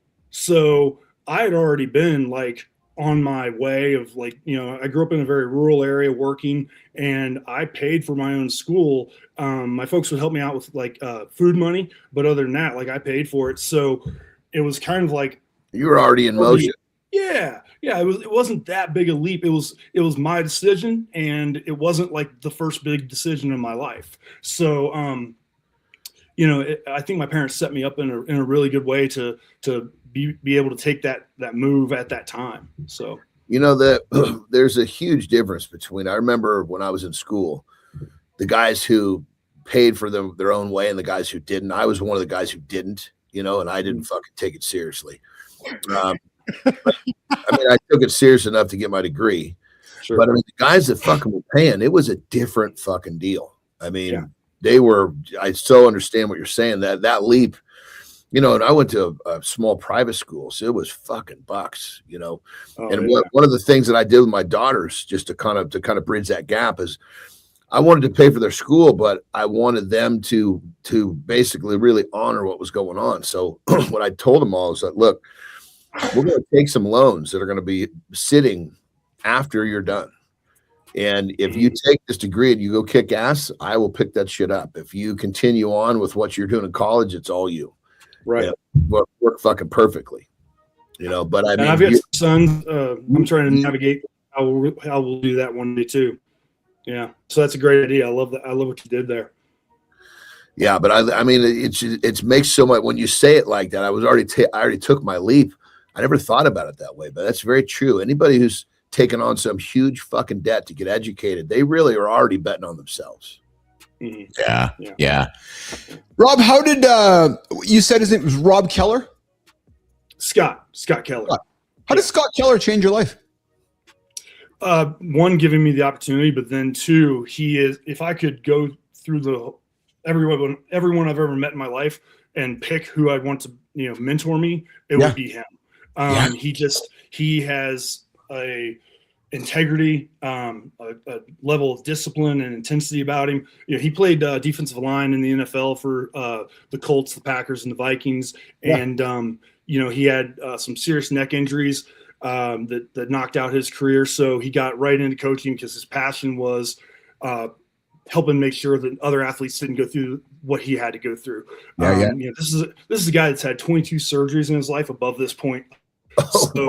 He's dealt some shit, and but he's dedicated his life to making sure that others don't have to go through that. And he just, he got me my job at Bowling Green, and when he took the head position down at the University of Houston, he pulled me aside. Listen, in your first job here, you need to complete your first contract, which is 1-year deal. And he goes, then I'm going to bring you to Houston. I don't want you leaving your first job not completed though. And so then he brought me down to Houston, got me my master's paid for. So got a free master's out of that, got a little bit of a stipend on the side, not on the side, but like as my payment. And kind of away we went. And then a few years later, he was the executive director for a local a franchise, Velocity Sports Performance, and he brought me in to be one of the directors of one of the premier facilities where we did all our NFL combine training and working with Major League Baseball players and NBA guys, as well as like really good high school players who are going on, going on the divisional level. So yeah, he gave me just opportunity after opportunity, and hopefully I, hopefully I made it worthwhile for him. Do you stand? Yeah. We're hanging out with Rob Schwartz this morning, joining us from Colorado Springs. He coached 32 Olympic medalists, 2 UFC champions. We're talking about separating good from great. Are you still in touch with Scott today? Oh yeah. We try to talk at least once every couple of weeks. Good for you. Every once in a while it's tough to get each other on the phone, so we might go 6 weeks or more, but that feels like an eternity to both of us. So it's really become it's really become a strong relationship. And my parents credit him more than anybody for making sure I stayed on the right path, because John, I still enjoyed college quite a bit. After a year of coaching at Bowling Green and having gone there, I was like, I need to get the hell out of here. This is, I love the place, but I was like, I was still a little too close to the college scene. I was like, I need to go to Houston where it's funny. Grow up a little bit. That's funny. So quick question, brother. Can I ask a question, Keith? You good? Yeah. So one of the things I'm really glad that you said is you still make a really strong effort to talk to your mentor, you know. And, you know, we always heard the saying, you know, you are going to ultimately be the sum of the 5 people that you spend the most time with. So talk to our audience a little bit about how important it is to stay connected with this person who is largely the most influential person in your life in terms of helping you do what you wanted to do. Because I think that's overlooked. Yeah, I think you know, first I think that mentorship is it's an organic relationship. You know, like I see people like now like reaching out to each other on the internet and they're like, hey, can you mentor me? And I think that a big level of advisement is great, but true mentorship kind of requires that personal interaction and the day-to-day, so that they see it at your best, they see it at your worst, and they can help you navigate through both and kind of bring up your level. So I think when you have an opportunity to spend some time with somebody who displays the values and the, you know, what you ultimately want to be as a person, as a professional, when you recognize that in someone else, it's important to you know, really do all you can to you know, learn from them and give back. You know, like whenever there's an opportunity for you to return the favor, because Scott's done a hell of a lot more for me than I've been able to do for him. But I would hope that you know, he feels like I've definitely given back over time. But yeah, I think you know, it's one of those things, like we've known each other for you know, he hired me in July of 2000, and you know, we've stayed in very close contact, and I'm still learning stuff from him every time we speak. You know, so it's you know, definitely been a win-win, hopefully. So yeah, I think it's truly important. I love what you're saying, brother, because I've been on both sides of that coin. I've been on the side of where I was reaching out to someone who mentored me, and then I've been on the side of where someone that I mentored continues to reach out, and it's fulfilling coming from either direction. Oh, 100%. You know? Yeah. I mean, even when I'm talking to someone that I mentored, and I mean, it's amazing. We can learn from anyone, especially someone that you really, really put your all into. They're going to go off. They're going to take what you taught them, I'm sure, like you've done, and you're going to basically develop or take your version of what he taught you and bring that back and talk. He's going to learn from that too. It's a right. I think these conversations are extraordinarily powerful, but yet overlooked. Yeah. What's interesting too, Rob and John, is that Rob, you said that I don't know if you said something along the lines a couple minutes ago that I'm not sure if Scott has gotten as much out of our relationship as you have. You kind of flipped it as you were the getter of the relationship. I'll get onto John's side here for a second. I suspect that that's what we also don't recognize of the mentor that we're getting menteed by. They're getting as much from us as we are getting from them. But the dynamic of the relationship is not as obvious that way. So, John, I bet you your coach, when he sits with you, you know, your mentor, he picks up things from you that come up. I guarantee it. And he would say, "Oh yeah, Johnny taught me this. Johnny taught me," but it's not phrased that way because he's mentoring you. You guys follow me?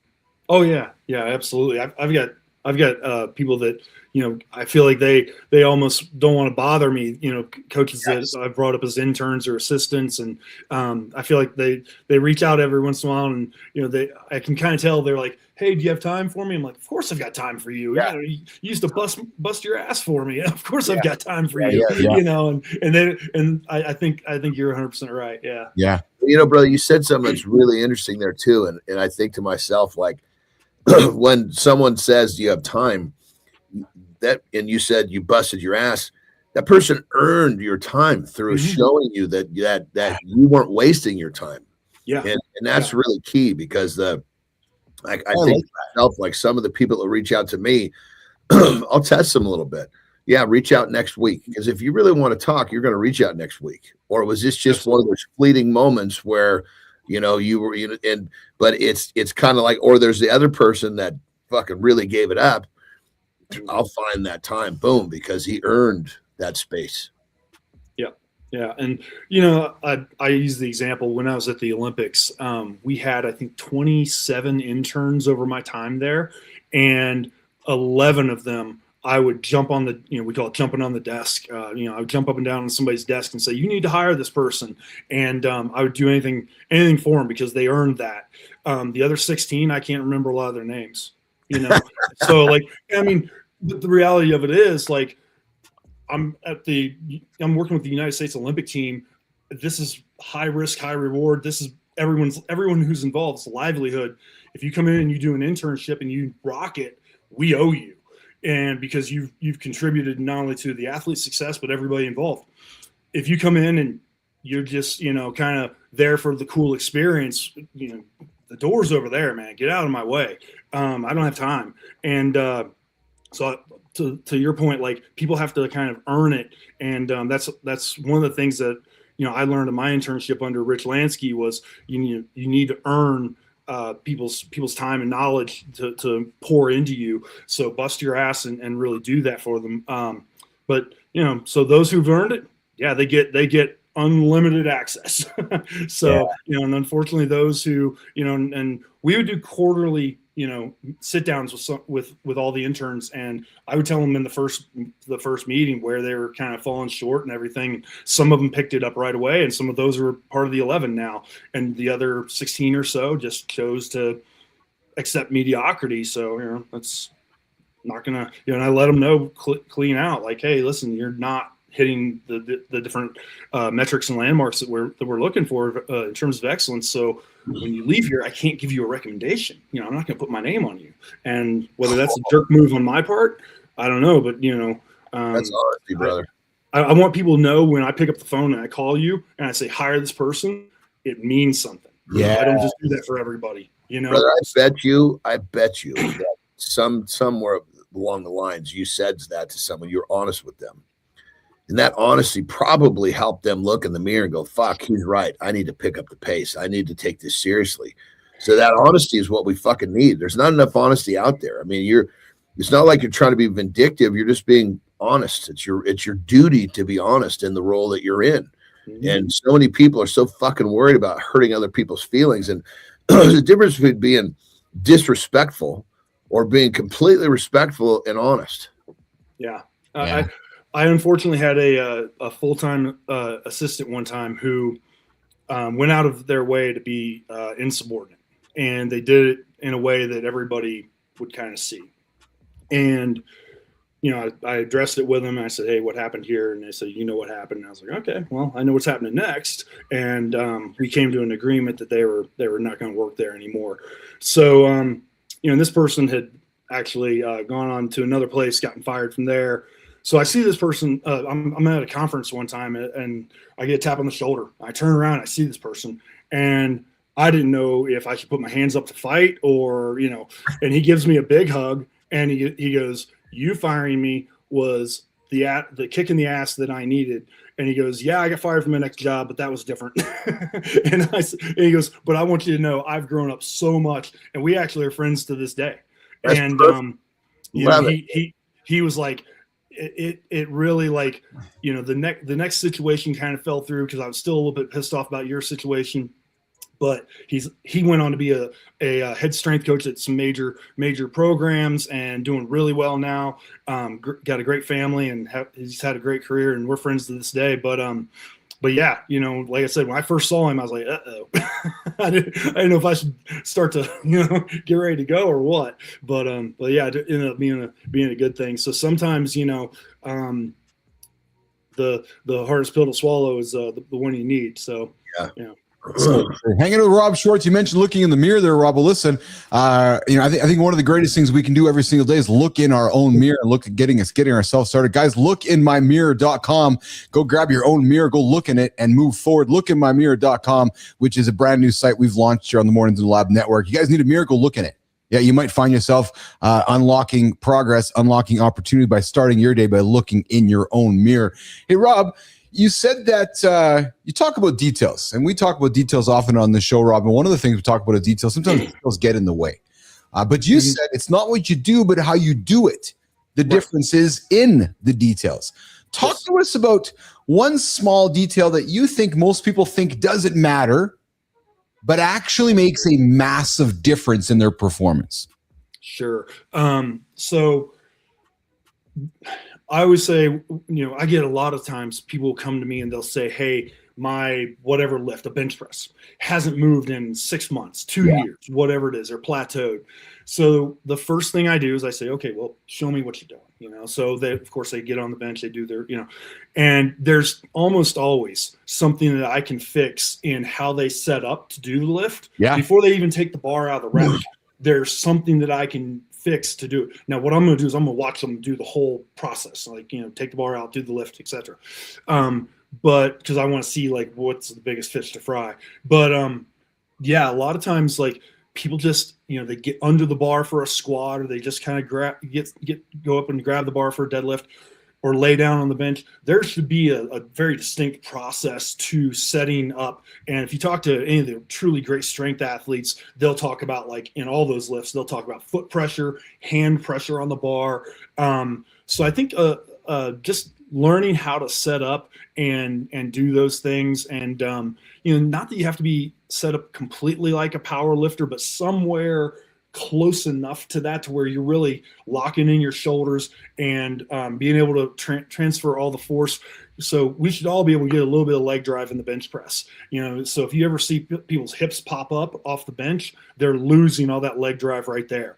So if I can lock in my setup properly and I can get that leg drive, that's several percentage points in terms of how much weight I can lift, just right there. So a lot of times with people that 6 months, 2 years, whatever it is, I fix their setup, and all of a sudden they hit a 10-pound max, maybe even that day. Sometimes it takes a couple of weeks, but once they get used to that new position and that new way of producing force, it's easy. And then if it's not that, it's something with their technique, and then if it's not that, it's usually something with how fast they're able to produce force. Johnny, Keith, you hear what he's talking about? It's called a system. Yes. Right. I make a system. I make the joke. Sure. Whole life is fucking one system connected to the next. There's very rarely any point in time where I'm going from one place to the next without just jumping from one system to the next. Yeah. Yeah. I mean, I have a system for how much lotion I put on when I get out of the fucking shower. So, because Rob, I'm suspecting you walk into a squat rack, a bench press, you have, it's so programmed. There's a system. It's so programmed by the way you walk in, the way you sit, the way you grab something. It's a sequential system taking place, isn't it? Yeah. Yeah. I mean, but it's no different than when Steph Curry takes the free throw. Yeah. Yes. I mean, the referee is going to toss him the ball, and then there's certain checklist of rituals he's going to go through before he comes to his release. Yeah. And he doesn't even think about it because he's done it so many times. And that's it. And so like when we're working with athletes, there's no going through the motions. We are, to your point, systematically programming hand pressure, foot pressure, spinal position, how we're bracing our core, and with the core, some exercises require a maximal brace, others require a lower level of tuning, but we want them to build those skills so that they can utilize them throughout all their athletic development. But yeah, it's all a system. Everything we do is one thing to build to another to be displayed in performance. It's interesting, John, because I talk about the idea of a next step, right? That everything we do has a next step. Most of us humans have trouble comprehending that. But if you think about it, John, there's a system, right? There's always a next step. And those that are always taking the next step traditionally will win. And Johnny, it's linked to consistency, right? Because you're always thinking about something happens next. There's never just okay, I'm done. Well, no, done. There is not a done. There's a loop. There's always something happening, Johnny, right? So, hey, Rob, we had you here for 30. Do you have a few extra minutes to hang out with us, or do you got to rock and roll? Oh no, I'm good. Because are you your parents still alive? Yeah, my mom's upstairs watching my boys. Awesome. Okay, awesome. Very cool. Well, I want to come back after do Lifestyle Reset Hour 2. Your dad is the reason that you are the leader that you are. I want to have the conversation with the three of us and talk about the influence that our fathers have on us, and perhaps, Rob, the influence you're having on your two little boys. So, team, let's set it up. Lifestyle Tip Reset Hour 2. Deep dive back with Rob Schwartz this morning on Mornings in Lab with Keith, John, and friends.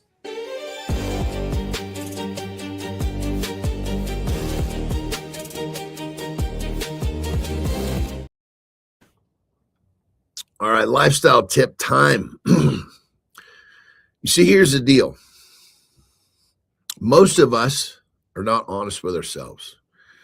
And at different points in our lives, probably every one of us is guilty of it, and probably even guilty of it right now.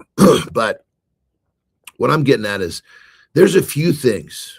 Let's just call it, there's one thing that you could identify. And if you were honest with yourself about that one thing, it would really move the needle forward in your life. You're here because you want something more, and I commend you for that.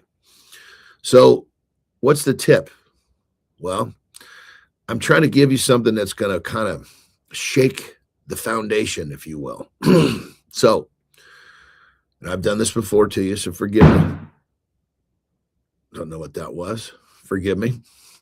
So go to your bathroom at nighttime, probably around the time that you start making poor food choices and fuck up your self-esteem and all that shit. Take off your shirt. Look at the tits. Look at the jelly hanging over your belt line. And ask yourself, what are you being honest with yourself about? Or what are you not being honest with yourself about? Forgive me. You see, looking at yourself, you realize that you're letting yourself down with the way you should be taking care of yourself. It should crack the whole idea wide open that, hey, this concept probably exists in more than one place in my life. But all I'm asking you to do is identify one and take the bull by the horns and do a little something every day to change whatever it is that you've decided to be honest with yourself about. This tip is coming from, this guest that we have that's really spitting out some really cool pearls for us. And he was talking about how he was honest with basically one of his interns, and it changed that intern's life. Well, if you can learn to do this for yourself, you can pretty much check yourself whenever you want to. You can pretty much have whatever you want to. But the bottom line is, you got to start small, got to start simple. So get in that bathroom, look at those tits, look at that belly, and ask yourself, which issue that I'm not being honest with myself about do I want to tackle first? Rock and roll.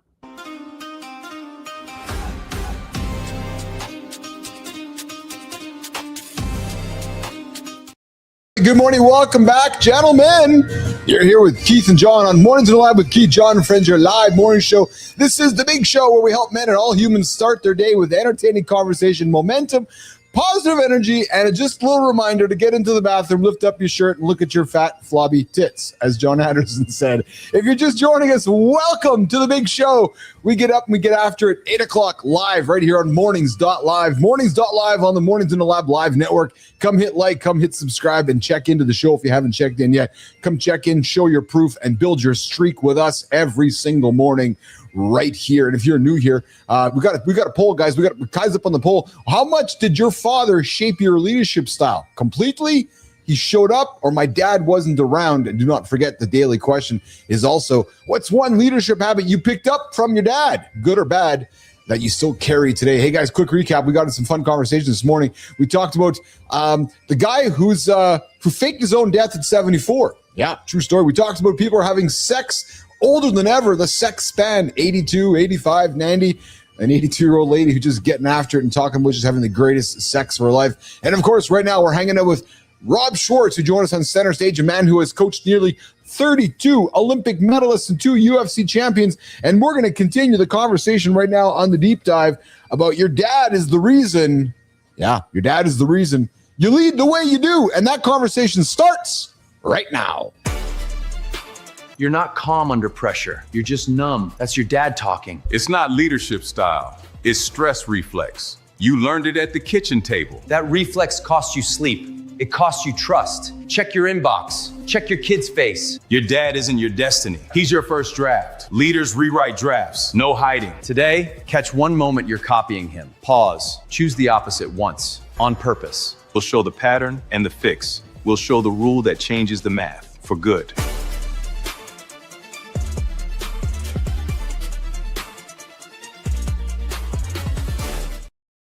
We're hanging out with Rob Schwartz this morning on Mornings Live with Keith, John, and Friends. Hey, Rob, for a lot of men, leadership did not begin in the boardroom.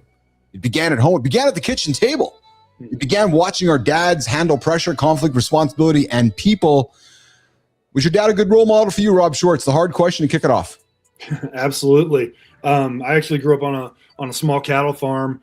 My dad worked in tech, but we had a family farm as well. Nice. And, A lot of good values are taught there, aren't they? Yeah. Like, And seriously, dude. Like, so I spent a lot of time growing up on a farm, and that's just the basics right there. Right. That's the basics, honest to God. Yeah. Yeah. Yeah. And he's a teacher at heart.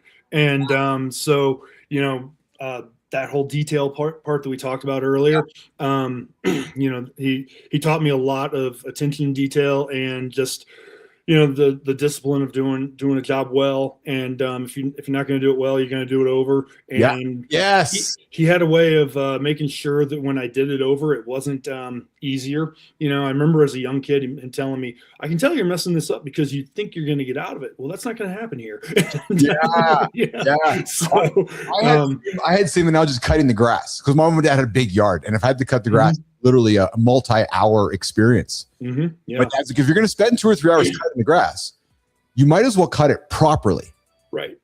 Yeah. Right. So you might. So because if not, you're going to have to go do it again. And we all know, Rob, as a man, there's a proper way to cut the grass. Right. So if you're going to do anything, why not do it properly to start with? That really struck me. But let me ask you this: did your dad lead more by words or by example? And then the second to that is, how do you lead your boys, words or example? I would say he was a lot more by example. He would. Mine too. We lived way out in the country, so he would drive pretty close to an hour each way to and from work. And then he would, kind of funny, to save money, he always had a car without AC. He would just use the vent. And we lived outside of Cincinnati, Ohio. So in the summers, it is hot and humid. Yeah. But he would work an 8-hour day, drive, an hour each way. So it's a 10-hour day. Then he'd come home and immediately put on his overalls and go out and work on the farm and, take care of, whether it was taking care of the animals or taking care of something in the garden or something. And our garden was massive. Like I never had a canned vegetable till I was in college. So he was always doing something working wise, and his weekends were, we were up early and, working, as early as I can remember going out and cleaning the cows' stalls and everything. And that was actually, I did cleaning the trough and everything with my dad. And that was actually how I made money as a kid. So like some kids are given an allowance, mine was earned. So if I tried to run away and play with my friends on Saturday, it would affect my pay. I learned that very early. And then with my boys, I hope that I'm a little bit of an even balance. I talked to my one son's 1, so he just turned 1 in December. January. My other boy's 5. So with the 5-year-old, it's a little bit more interactive as far as the leadership goes. But I'm always trying to teach them to open doors for people and say please and thank you, and just the basics of being a gentleman. And then just, we compete every day and putting our shoes and socks on. That's a race we do. And when he looks over at me to see where I'm at, I correct him and say, pay attention to what you're doing, and I'll beat him. I don't give it to him. And so when he looks over at me and I beat him, I talk to him about you slowed down because you were worried about what I was doing. Focus on yourself and you'll win the race. And he's 5, right? Yeah. And I'm sure half the people listening are like, this guy's nuts. But if not now, when? You're teaching him a concept that he can learn really early that most people never fucking learn. Right. So when people say that shit, they're the ones that don't get it. Right. We have adults looking on social media to see how everyone else is living, and it's like, exactly. Gives a fuck. And just for the record, I just want to make sure there's nobody getting misled here. Sounds like I actually had a little time on a farm too. And mine sounds very similar to yours. But Keith, on the other hand, his is called the Funny Farm. They did a lot of shit. Basics that he said, a lot of basics. He was learning different basics than we learned. Okay. Yes. You'll have to come back for another show conversation on that one, Rob. We've just met today, so you'll have to come back for the funniness that Anderson reflects on with Bimbo and the gang happening behind the scenes at the farm. Hey, Rob. So here's a tough question for you, brother. Sure. Is there a trait of your father's that you are working hard not to repeat in teaching your boys? Oh yeah. Yeah. I would say the nicest way of saying it is impulsivity. So I think anyone who's ever known me at any point in my life, even now, would say that there's definitely times where you see then I can be quite impulsive. I also think it's led to a lot of. Well, you wouldn't have got the job. You wouldn't have got the job outside of the bar at 2:00 in the morning had you not been impulsively. Oh, come apply for the job at the hockey team. Yeah, and I mean, like a lot of times, I think in high stress situations, we tend to label impulsivity as a bad thing, but being impulsive might mean taking action when action is needed. And if you let those moments pass and you don't take action, of course it has to be the right action. But if you just let those moments pass, you never get it back. So I think being a little bit impulsive, if properly channeled, can be a positive trait, very much. But yeah, I think I see it in myself. I see it in my son, my oldest son. He is high energy. We literally have to I have to chase him around the house. It's a game that we play. But if I don't burn out a lot of energy before we get him over to preschool and daycare, oh boy, it's, and then it's the same thing before I bring him home. I chase him around the playground and, we talk about working on angles of how to cut people off and everything. Cause I can't turn off the coach. But anyway, I have to work him a lot, because I was the same way, and so I understand that about him. But I think for my dad, that level of energy was maybe a little bit of a shock to him. So my grandmother always said he was born 30. So I think that having that little kid energy was a little bit of a shock to him, but something I kind of see in my son. I'm like, yeah, I get where he's getting that. I give him that. Yeah.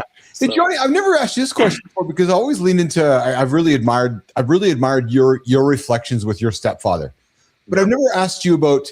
Is there a trait of his that you have worked hard not to bring into your world? That's a good question. I would say if there was a chink in his armor. He didn't really know how to show. I mean, he was a provider and he protected the family, took care of us, but there wasn't a lot of emotion, vulnerability. Yeah, I mean, I'm just trying to think of how to describe it. Because he communicated without words very well. But I think there was probably he grew up in a really, really stringent mother and father scenario where there was no affection. Like kids, when you come home, you go into the basement, you leave the adults to be. Yeah. So there was just too much of that. But at the same time, it also kind of helped because that was also in the era when it was like, oh my God, it's the kids. Stop what you're doing. It's the kids. No, the fucking kids need to fall down and fucking, find their way home. Yeah. Helicopter parents were being developed right at the point where I was kind of being, it's the kids can eat in the other room when we have a big gathering. That's the way he was raised. You don't put the kids at the big table. Yeah. I've never heard this side before. I feel I can relate to so many of those similarities. So much.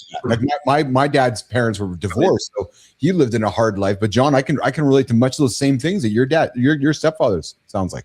But at the same time, it also kind of made him, he told me once he got sick, and so he tried to go to school. He was too sick. They sent him home. So we came back to school a few days later, did his whole fucking math book. Why? Because he was in the fucking basement by himself. They told him if you're sick, go down there and sleep, right? Yeah. Or wherever his room was. So it wasn't like a dungeon, but it was it was very ultra black and white. Plus, he was also raised in the deep South back when there was a lot of racism and all sorts of shit. So anyway, but I would say that probably would be it, because there was love. Yeah. Just communicated differently than what we're accustomed to.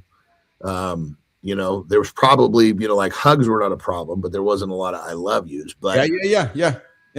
So it's kind of he was a interesting individual, not the norm. That's why sometimes it's hard to describe. Yeah, that's fair. I appreciate that. Yeah, I would say that my dad is much of the reason that I'm the leader that I am. I would also be honest that, you know, my dad and I have struggled with some of our relationship growing up together.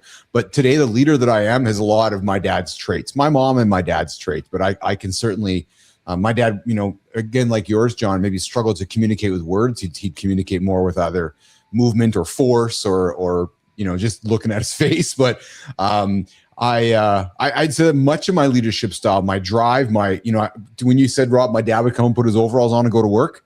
My dad's same thing. My dad worked shift work, come home, put his outdoor clothes on, and next he's out working. So John, you know, you talk about our kids observe what we do, not what we say. I'd say that's probably the reason that I'm the way that I am, because that's what my dad did. My dad just worked and provided. Right.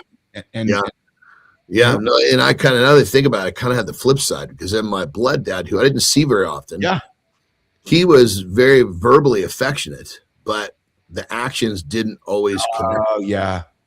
You know, so he was happy to express love but then at the same time buy me a fucking new video game so he could, you know, basically get rid of me. Yeah, exactly. Keith, John, and Rob this morning. Morning to the Lab with Keith, John, and friends. We're going to wrap up with Rob here in a quick second. Hey, Rob, you've been to Quebec City before? I've not, no. Yeah, so I've been there a couple times, and I don't know, maybe people in Quebec are a little different. So they're having some problems with having people cross the street, pedestrian crossing. So they decided to put these fucking ridiculous yellow bars pop up in front of people. I'm like, that's the dumbest thing I've ever seen in my life. Like, just driving and there we go. We're going to put up a yellow sign so that the pedestrians can get across safe. That's people's hard-earned tax dollars wasting at that. Ridiculous, actually. That's a first. That is the first. Yeah. I really don't know what to say. I'm trying to even think of something funny to say, and I'm having a hard time with that too. So you and me both. That's why I put it up there, because I was speechless when I saw it. I'm like, I don't even know how to address this. But I do know what to address. Rob, where can folks find you, engage with you, and connect with you? LinkedIn is probably the best. That's probably where I do my most actual, like, putting anything out that I actually think. I do have Instagram and YouTube, but those are really very basic videos that are for my athletes to reference. I mean, there's great training information on there, but the production value sucks. I did it with, you know, an intern and my iPhone, and sometimes those are the best. It's the content. Yeah. I mean, you know, it's like when you're fucking serving up a pearl, does it really need to be dressed properly? No. Yeah. And that's the thing. Like, I'm busy trying to win, so I don't have time to, like, do all the fancy, you know, graphics and all the other shit, and, you know, have the perfect lighting and all that. We literally, like, are in the facility or outside, and, you know, intern with an iPhone. It's, you know, that's how my shit's made. But I'm at Coach Rob Schwartz on Instagram and YouTube. LinkedIn, you can probably just find me by punching in Rob Schwartz, strength coach, or Air Force or something like that. All right, Rob Schwartz. Croy Sather says, across the street in Columbia. Croy was on the show earlier this week. Good morning, Croy. Thanks for joining us this morning, my friend. Try to cross the street in Columbia. It's the most dangerous thing you can do. I can only imagine that. And then Alex comes in and hangs out and says, hey, look at these tryhards. Yes, Alex, I see you're trying hard there with typing your comments out there for us. Welcome to the show. And, of course, Good Times always out there saying firm but fair. Hey, guys, did you know, Rob, before you quickly go, did you know that there's a hidden ladder to freedom? Yeah, check this out. There's a dresser in New York City that takes you somewhere that people are like, what? Jimmy, let's run it. Did you know researchers just uncovered a hidden passageway in an NYC dresser that drops 2 stories? A 2-foot opening leads to a ladder. Experts believe this secret passage was intentionally built as part of the Underground Railroad, a route for escapees. This discovery is crucial It adds physical evidence to NYC's role in the anti-slavery movement. Despite ending slavery in 1827, New York's laws didn't stop fugitive slaves from being hunted down. Some online skeptics suggest this is just a shoot, but expert architects confirm it was intentional as built. Experts back it up. This was a place built for secret refuge. The more we uncover about NYC's role in the Underground Railroad, the more we realize how hidden the true history was. That's your today's Did You Know? Back to Keith and John.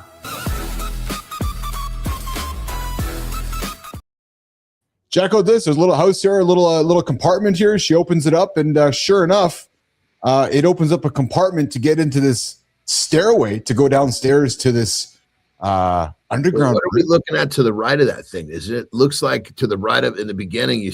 Was that something anchoring that right there to the right at the bottom, but anchoring that thing to the wall? Which see that, John? Yeah. Very intentional. You see that too, or was that just me? Oh, right? I saw it too. Jimmy, rewind that there. I see it there 200%. Yeah, you can see it right there at the right there. Yeah. So something's anchoring something to the wall. I want to know why. That's my first question.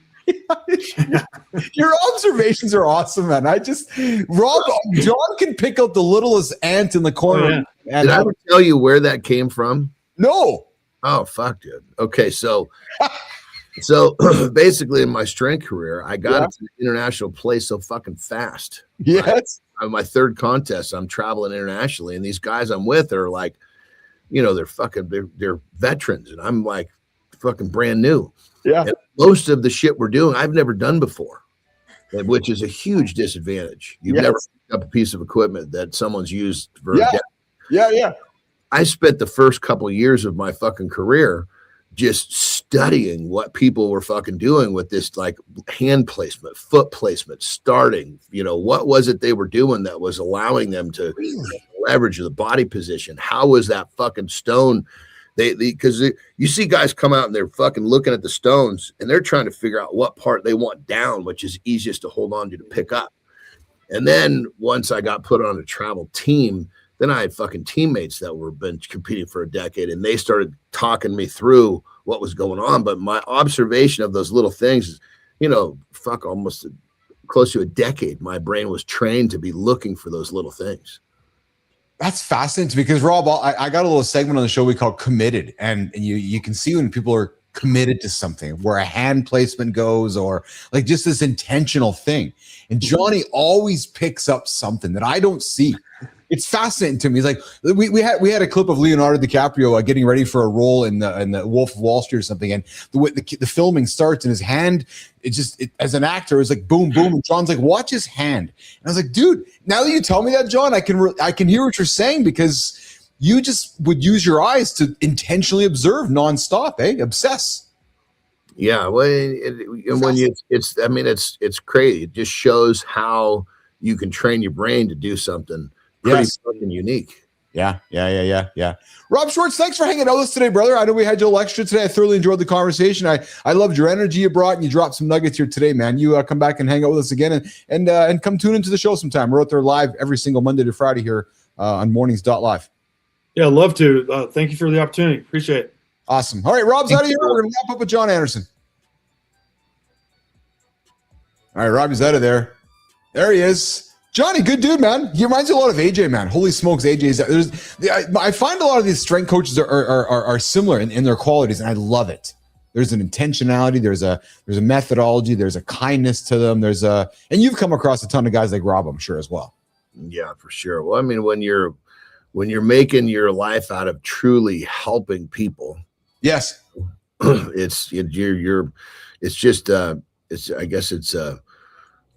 I mean, I've never been in their position exactly. I have my own version of it, but it's pretty fucking fulfilling, and you become you're developing kind of a different creature within yourself. Yes. Yeah. Hey, what are you doing today? Today, let's see here. I've got filming after this. I've got to go to the post office, which is not a fucking problem, because we're the post office here, dude. This is the best thing ever. I got the best fucking post office on the planet. Yeah, we're gonna go to the post office on the way back from the GM or pickleball. Yeah, but dude, this is a post office where there's never a line. Ever. Why? Ever. Because it's like, it's this little fucking, it serves this little tiny town. Like I wanted to get a passport and the lady's like, I just want, hey, do you guys do passports? I thought for sure they're going to send me to one of the bigger fucking DMVs in this city an hour away. Like, oh yeah. She whips out the fucking form, starts filling it out for me. So this week, John Anderson's journey to the bank and to the post office. Next on 1957 with Keith and John on Morning Signal. At the post office because I'm filing some paperwork for a corporation that I have to make sure gets out in there on time. Yeah. Normally I would have Terry normally takes care of the post office for me, but in situations like this, it was we were traveling, so we're kind of down to the wire. So I need to make sure that if there's a hiccup, it's on my plate, not hers. Yeah. Hey, so I found something quickly here. THC, Johnny. Apparently, it doesn't just make you smarter or dumber. Joking aside, apparently THC might actually create some new memories that we didn't even have. Sterling Preston, what's this all about? A new study says THC doesn't just make you forget. It makes you remember things that never happened. So it's not just memory loss. Your brain fills in blanks with fiction, and you trust it like it's real? And that's the danger. THC didn't just blur recall in this study. It disrupted judgment about what was real. I must be living in such a fantasy world, my friend, because I don't know what's real. That's just making shit up for me nonstop. I guess that's an interesting concept for sure. It is. I'll tell you what's not interesting. I'll tell you what's quite interesting. I got a TV I'm going to show you here. I had a TV exactly like this. I remember when I saved my money, and I remember the price. It was $27.99. I bought it from Advance, and I went and house sat at my aunt and uncle's place. Johnny, I was like 20 years old. I think it was. I packed the fucking thing up for my parents, put it in the back of my van, and moved it to my aunt and uncle's for 2 weeks so I could use it. It was like a big deal. The big screen. I love that. You did what? You moved it somewhere so you could use it for 2 weeks? Yes. Jesus Christ. You've been getting fucking run around by your chain by tech your whole life, haven't you? Yeah, I have. Yes. Yes. Jesus Christ. Like, Yes. There's those people that certain things are just so important. Yes. Like that makes no sense to me. It made perfect sense to you because I don't have the same, interest in tech. But I mean, I suppose if it was something that had to do with me working out, I would have moved it. But here's what's funny though. So, and this you'll appreciate this. So I remember actually, watching guys like Tom Snyder and Larry King and just the dudes that we grew up with on TV. I'd sit late at night, smoke a bong or something, or smoke a spliff, and just stare at the fucking screen and stare at these talk show hosts, like the shit that we do now. So the skills and my abilities today aren't by accident. A lot of it has to do with that TV you see there in front of you. And yes, good time. It was heavy. And me hauling it around everywhere. And also I had a satellite dish back when DirecTV was just coming out. And I would take my satellite dish with me too. And it would just, yeah. So here's a question for you, brother. Yeah. So I know we're got to go soon, but I'm sure you can summarize this inside 5 minutes. Yes. So usually we do things because there's some sort of a positive benefit. What is the top 3 positive benefits of your use of cannabis? Good question. Is it a mood equalizer for you? Do you need this to be, more in touch with relaxing enough to deal with people? You find that a lot. No, I you notice I enjoy it. I know it's a fluffy response, but I just enjoy it. I enjoy how I feel with it. I enjoy the social aspect of it. I enjoy the I enjoy how I feel. It's not a performance agent. No, because I don't know, because I'd smoke it before the show. I know it's not a performance agent. It helps me with focus. There's no question it helps me with focus. That I would say that's probably one of the key drivers. It's an immense focus creator for me. It helps me a lot with focus. You said you smoked before the show. Pardon me? You said you smoked before the show. Oh, no, I don't smoke for the show. No, I don't. I just have my coffee in the morning, and this is just natural energy here going. No, I'd say the benefit for me, Johnny, would be, just to break it down, is it creates immense focus for me. Like I can sit down and I can just get into a zone and get to work and deliver results, right? And that's really helpful for me. Interesting. So it almost takes and I'm just kind of reaching here because we're just having a conversation, almost takes the fleeting thoughts and puts them on the sideline. Yeah, I would say so. Yeah, but those fleeting thoughts, are part of my world. There's no question they're there, but I think I'm able to observe them and handle them and manage them. And I like that you put that and I can have awareness around them and have them. Or maybe let's define fleeting. Maybe the thoughts that you really don't want get put on the sideline. No, I wouldn't say that. I think what they do for me, because I would say that to me that might suggest avoidance. No, I think for me, they're more of a way for me to tackle them in a way that's helpful for me so that I can attack them. And so like for me, something that gives me focus helps me stay focused and not waste my energy on shit that doesn't matter is more of what I'm saying. Oh, for sure.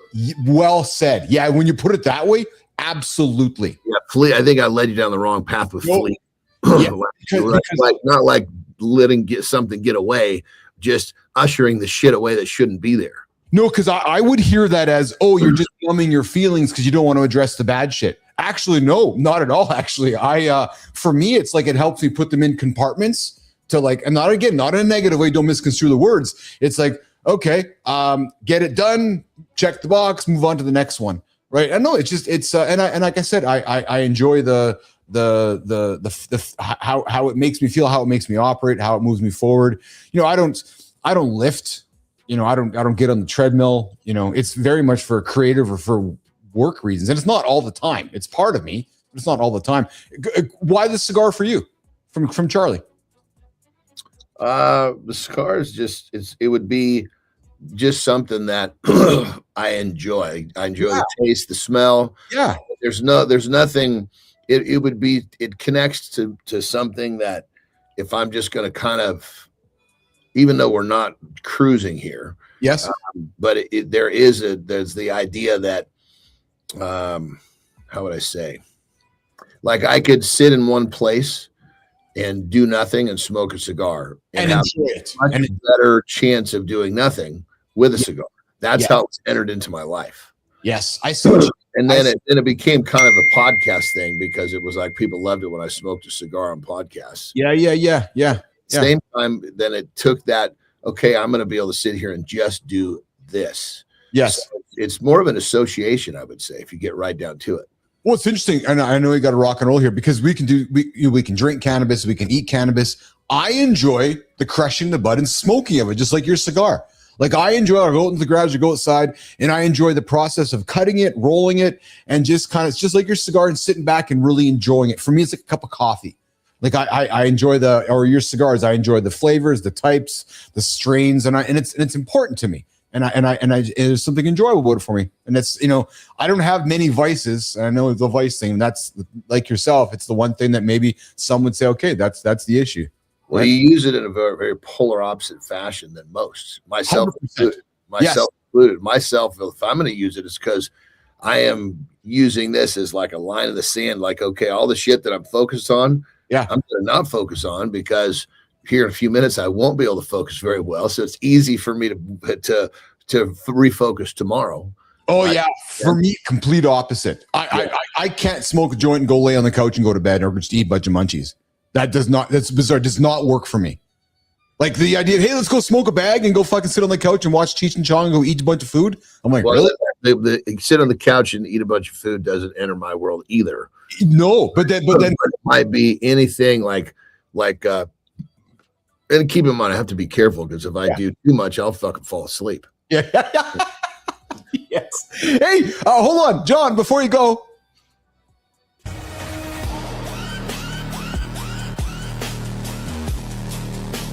Hey, John, before you go, we found grocery store philosophy. And nice girl, it came printed on a t-shirt. That shirt wasn't subtle. They were like aisle 7 gave up on shame completely. And that's the whole magic trick. Say something filthy, act confident, and suddenly the internet calls it wisdom. Exactly. It's not deep. It's just shock with a shopping cart. That's the joke. So, John, where are you landing? Funny because it's ridiculous, or ridiculous because way too many people agreed?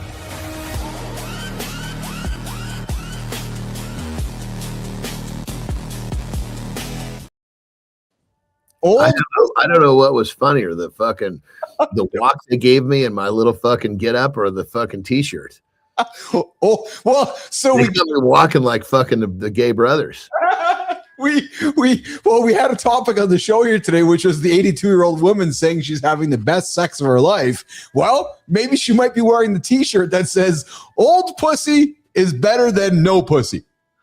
I think that it's short selling old is what I think. Yeah, I would agree. Well, listen, I'm looking at this lady and I'm looking at her breasts. She don't look like an old lady and doesn't look like an old pussy to me. So I'm like, all right. I mean, I think to myself, Jesus Christ, when there was different times where I was looking for a piece of ass, I don't want to fucking spend the time training this chick. I want someone who's already trained. I don't want to spend the time training this chick. So this girl, look at the lady on the screen. Jesus, Murphy. Yeah, you might be too well trained for me. Oh, Kai and Jimmy on the buttons here today. So good. So good. All right, Anderson, man, that was funny, man. Lots of love. Enjoy your day today. We got Petro joining us in the lab tomorrow. Be safe. Have fun at the post office, brother. Well, the beautiful thing about the post office, it'll take me 3 minutes. Okay. How often do you go to post office and take 3 minutes? I don't even know the last time I went to the fucking post office. I didn't even know the word existed in 2026, the post office. Well, the post office, and many times for me, will involve a cigar in driving the Hummer, too. Oh, so there you go. There's the cigar part, right? Yeah, just the enjoyable. So I'm going to go to the post office with my cannabis and see how that works out for me. All right, brother. Lots of love. We'll see you tomorrow, okay? Have a good loop, my brother. Johnny's out of here, guys. John Anderson is out of here. You're left with me, Keith Bilous, and my own mirror. What? My own mirror. Yes, my own mirror. Hey, lookinmymirror.com. Good time, Charlie. Check it out, man. Lookinmymirror.com. Yeah, true. I'm just surprising my team here because they don't know what the hell I've been up to. A brand new place where you can go and look in your own mirror. True story. And reflect and maybe buy one for yourself. Lookinmymirror.com. Yes, because our journey to success starts in our own mirror. That's where it starts. Not anybody else's, your own mirror. So I'm inviting you as you start your day to go look in your own mirror. Just go look at it. And if you don't have a mirror, you can buy one from us. And yeah, true story. But you can't buy one just yet today because I haven't set my affiliate links up yet. So Charlie, you can't buy one just yet. No, you guys know that I'm about progress, not perfection. So the progress part of this was the site is built. Actually, here's a good example. So guys, can I tell you how this all came together? I'll tell you truthfully how this all came together. As you all know, I've been talking about this for a while. I said to Neiman a while back, we should sell mirrors.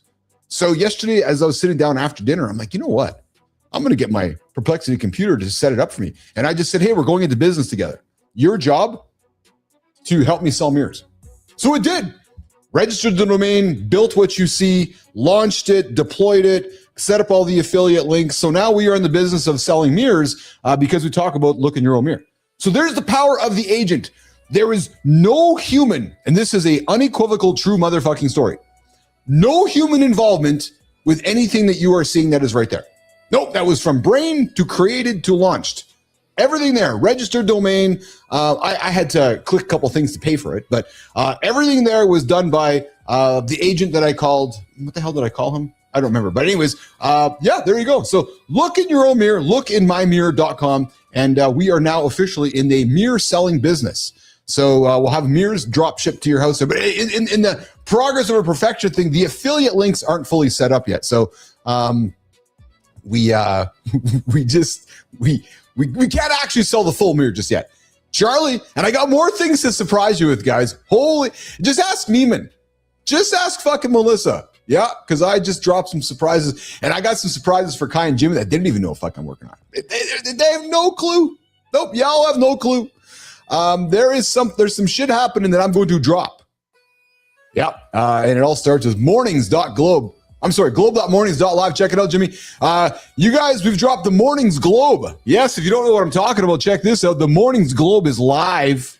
It sure is, baby. Globe.mornings.live. Globe.mornings.live. Globe.mornings.live.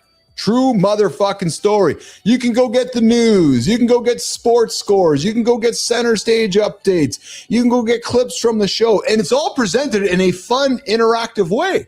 Just spin the globe and see what pops up. And hey, You might even have the handsome chief pop up. You might even have Mr. Anderson pop up. But we're building it out, and we invite you to check it out. Globe.mornings.live, the only global morning globe on the planet. And we got it here on the Mornings in the Live network.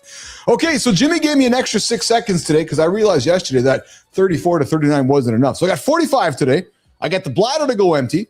I got a monologue to talk about. We're gonna go back to our monologue about live being the premium layer of trust, and especially with what I have been working on behind the scenes, I think that this idea of live building trust is going to resonate more than ever. So in about 45 seconds, I got something on the Morning Focus that we're calling the future of media. Live is the premium layer of trust. And that conversation, that monologue starts in 45 seconds.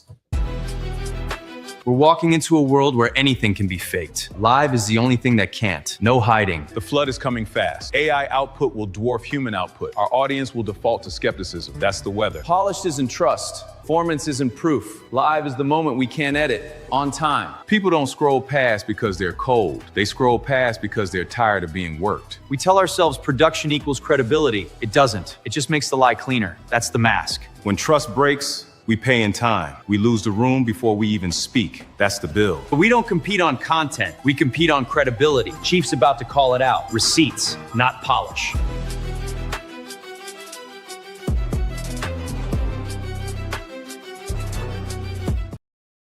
So in a world where content can be faked, and oh baby, we know a ton of it is faked on a daily basis. It's just everywhere we look, I don't even know if we're thinking about it being fake anymore, guys. It's just, I think we're just acknowledging that it's content. It's synthetic, right? Maybe it doesn't have much value to creating it. It's just content. And in a world where everything or most stuff can be fabricated, you've heard me say it, and I'm going to say it again. Live is the only format that can't be faked. Now, I guess I could say to you that, I'm watching, I'm playing, I'm building technology that could maybe twist that a little bit, right? Where I know good time, great pressure, man. Just fucking got there and boom. No waiting, man. Like no standing there and hanging out with the snake and just the cord and wondering when the cord's going to open up. No, just got there and boom, boom, boom, boom. Yeah, true story. But listen, we know that rendering fake people in front of a live stream is around the corner. It's absolutely around the corner. And we're about to see AI generated content dwarf human output in volume that we actually cannot fathom. And how do I know? Because wait till I show you what's happening tomorrow. Yeah, I'll tease you to see tomorrow because I got something massive to put on the stage for tomorrow's show that I think relates to much of what I'm talking about right now, and my team won't even be able to wrap their heads around this. Because it's going to dwarf anything that we have done here and anything that you have seen. And most of what we see and most of the content being made is probably going to be good enough. Where I'll just say, yeah, good content, entertains me, takes 3 seconds of my life, and off we go. And some of the content that we're going to be observing is going to be indistinguishable. Wondering, is it real? Is it fake? What is real? What is fake? And audiences, from my point of view, are going to respond the way that humans always respond when they're surrounded by persuasion, the fake content, the synthetic stuff. It's going to be a default skepticism that they can already feel that the shit is not real. It's just not real. I'm going to move past it. If you've been spending any time on our network, we've worked hard to blur the lines with Frankie and Tommy and Sophia and Sterling and Preston to bring them through life through a nonstop, building of brand equity. But, as we pick up our phones and scroll through the feeds today, people are just scrolling past that polished stuff, just like they scroll past all those ads. No. And it's not because we're all cynical. What I'm observing is that we're all just tired. It's just scroll. And something grabs us. Then it's scroll. But here's the thing. When you're live, it becomes proof that you're there. Regardless if you're rendered like an alligator or a monkey or a monster, you're there. You're live. You're moving. Your lips are moving. You're synced. You got a pulse. You're bringing what I like to call presence, human presence. And yeah, you can generate a podcast. Yeah, you can generate a newspaper. Yeah, you can generate a brand video. And you can probably, actually, I know you can because I've been doing it with our team. You can generate an entirely whole new personality. But here's the thing. You cannot generate a real person answering real questions in real time in front of a live audience without the risk, as you've heard me say so often, of being exposed. And it's funny because I had a conversation with a fella earlier this week who's a senior executive, and he's like, "Oh man, our executives can't go live because they're going to get exposed." It's like, yeah, but isn't that the point? And not in a negative way, but isn't it the point to be exposed that you're human?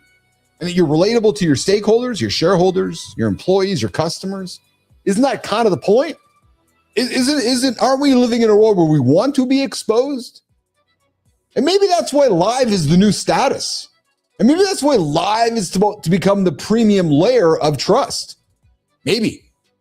And I got to think that brands that are building live shows now maybe won't need to prove authenticity later, because they will have built the social proof.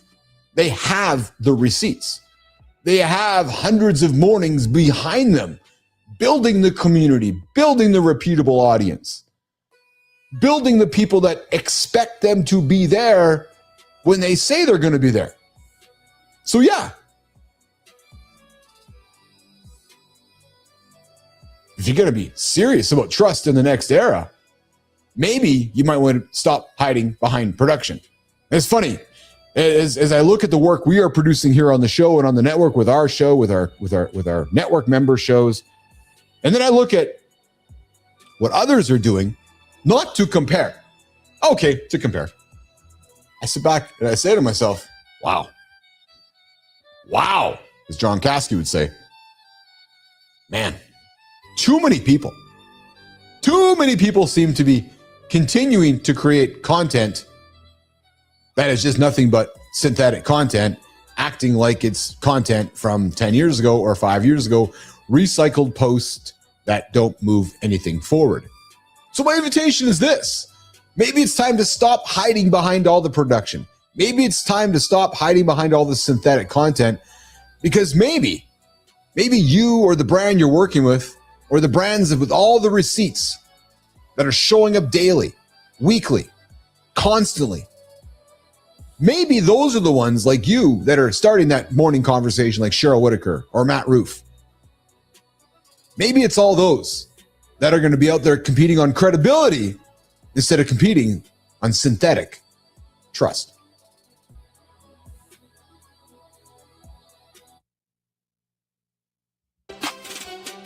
You know what's wild? The things most likely to wreck your health aren't dramatic. They're quiet. They're the cooking oil you've been using for 20 years because someone told you it was healthy. They're the label you put on your self-doubt so you don't have to do the work. And they're the empty calendar where your friendships used to be. Today, Chief is going in on all three. Pitcher approves this message. Let's go.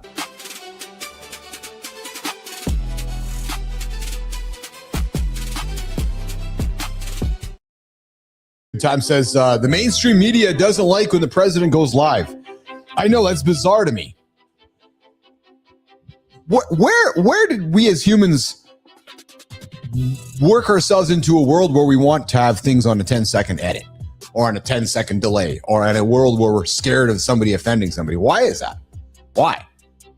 Okay, so he's going to say something somebody doesn't like. All right, he might drop an F-bomb. All right, isn't that how the real world works? Like somewhere along the way, we've worked so hard to sanitize everything that the moment that we try to unsanitize and create reality, people get all offended. Like, hey, Craig McCloskey put out a video over on YouTube that says 4 nutrition lies that won't die, and he's not being subtle. Nope. The lies are this: animal foods are bad for you. What? I hope John Anderson didn't hear it. High protein wrecks your kidneys. All calories are equal, and seed oils are better than animal fats. Well, hey, every single one of those is wrong. The calorie one especially, 100 calories of steak and 100 calories of UPF, ultra processed food or ultra processed seed oil, do completely different things to your body. And as we know, that food pyramid has told us to ditch the animal fats for vegetable oils, obesity diets, and Alzheimer's went vertical. So he says this, cook with butter. Yeah, cook with coconut oil and eat more eggs, meat, more dairy, because most people aren't getting those low RDAs for protein. Yeah. So I love McCloskey's out there, right? Put out the video called 4 Nutrition Lies That Won't Die. Go check him out over on YouTube. That is Craig McCloskey. Hey, Substack says maybe it's not imposter syndrome. Maybe, just maybe you're just not good enough yet. So Substack's got a piece there where it's got to be one of the most honest titles that I've read in years. The argument is simple. Not all self-doubt is imposter syndrome. No.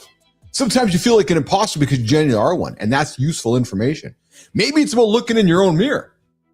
Maybe that's where you want to start the conversation, is looking in your own mirror to decide whether it's actual imposter syndrome or you're actually just not good enough. What is it? Well, the argument is that not all self-doubt is imposter syndrome. The 1978 concept was specifically about high achievers with documented results who still feel like the frauds, right? We've stretched it to cover anyone who's felt uncertain, which means we've actually pathologically accountability out of our existence. I thought this was kind of interesting, actually, because, maybe it isn't imposter syndrome. Maybe it's just that I'm not good enough at this yet. Or like John Anderson would say, I'm expected to suck at this. And today, did I just suck less? Cheryl Whitaker and I were laughing about that. It's just, did you suck less today? There's something to be said for that. All right, LinkedIn, wrapping up our community corner this morning of our LinkedIn. The longevity habit that nobody tracks. Dr. Anishka Gupta posted something on LinkedIn that should be in every biohacker's protocol, and nobody is tracking it. Chronic loneliness. Yep, men will kill you faster than smoking 15 cigarettes a day. Not metaphorically. Nope. She says categorically. I'm sorry, clinically. The Harvard longevity study says that the longest running study on adult life ever done found that the single biggest predictor of long, healthy life wasn't your VO2 or your supplements. It was social connections. So people with strong relationships lived up to 7.5 years longer. So guys, your relationships aren't a soft skill. They are a clinical variable. So my invitation to you goes like this. Maybe it's time to treat them that way, right? It's how do you treat those relationships? Maybe it's the question we got to ask Maya Reyes this morning. Hey, Maya, honest question. Yeah, I'm talking to you, Maya Reyes. And it goes like this. If loneliness, Maya, is deadlier than smoking and the average man hasn't made a real friend since college, what does the first step actually look like? Because here's the thing. If you're just going to call someone, it just sounds so simple, Maya, but it's simple until you realize that you don't know actually who to call.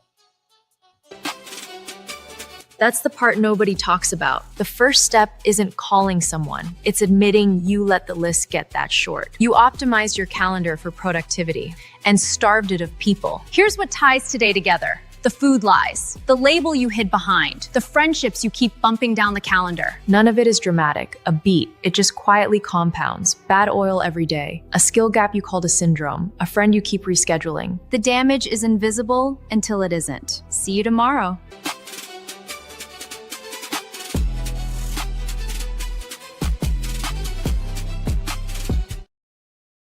Wow. Guys, have you looked in your mirror yet today? Have you checked yourself out? Have you decided how you're going to get ahead in life by starting your day looking in your own mirror? Well, you can. Lookinmymirror.com, brand new store launched by Mornings in the Lab to help you guys buy a mirror to move your life forward, because it all starts looking in your own mirror. It truly does, man. Something so obvious. Something so effing obvious, which is in all of our houses. Well, I'd like to think so anyways. Go look in it. You might not like what you find. You might like what you find. Or that look might move you forward. Hey guys, thanks for hanging out with us today. Before we get out of here, let's take a quick look at what we covered. Your dad is the reason you lead the way you do. We unpacked how the habits, the values, and the blind spots we learned from our fathers shape the way we lead today. Yes.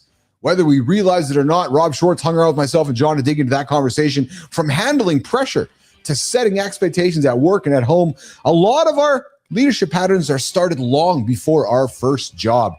Yeah, man, Rob walked us through the brutal truth about elite performance, why greatness requires attacking your weakness. We had a great chat with Rob here today. He stuck around for the full hour.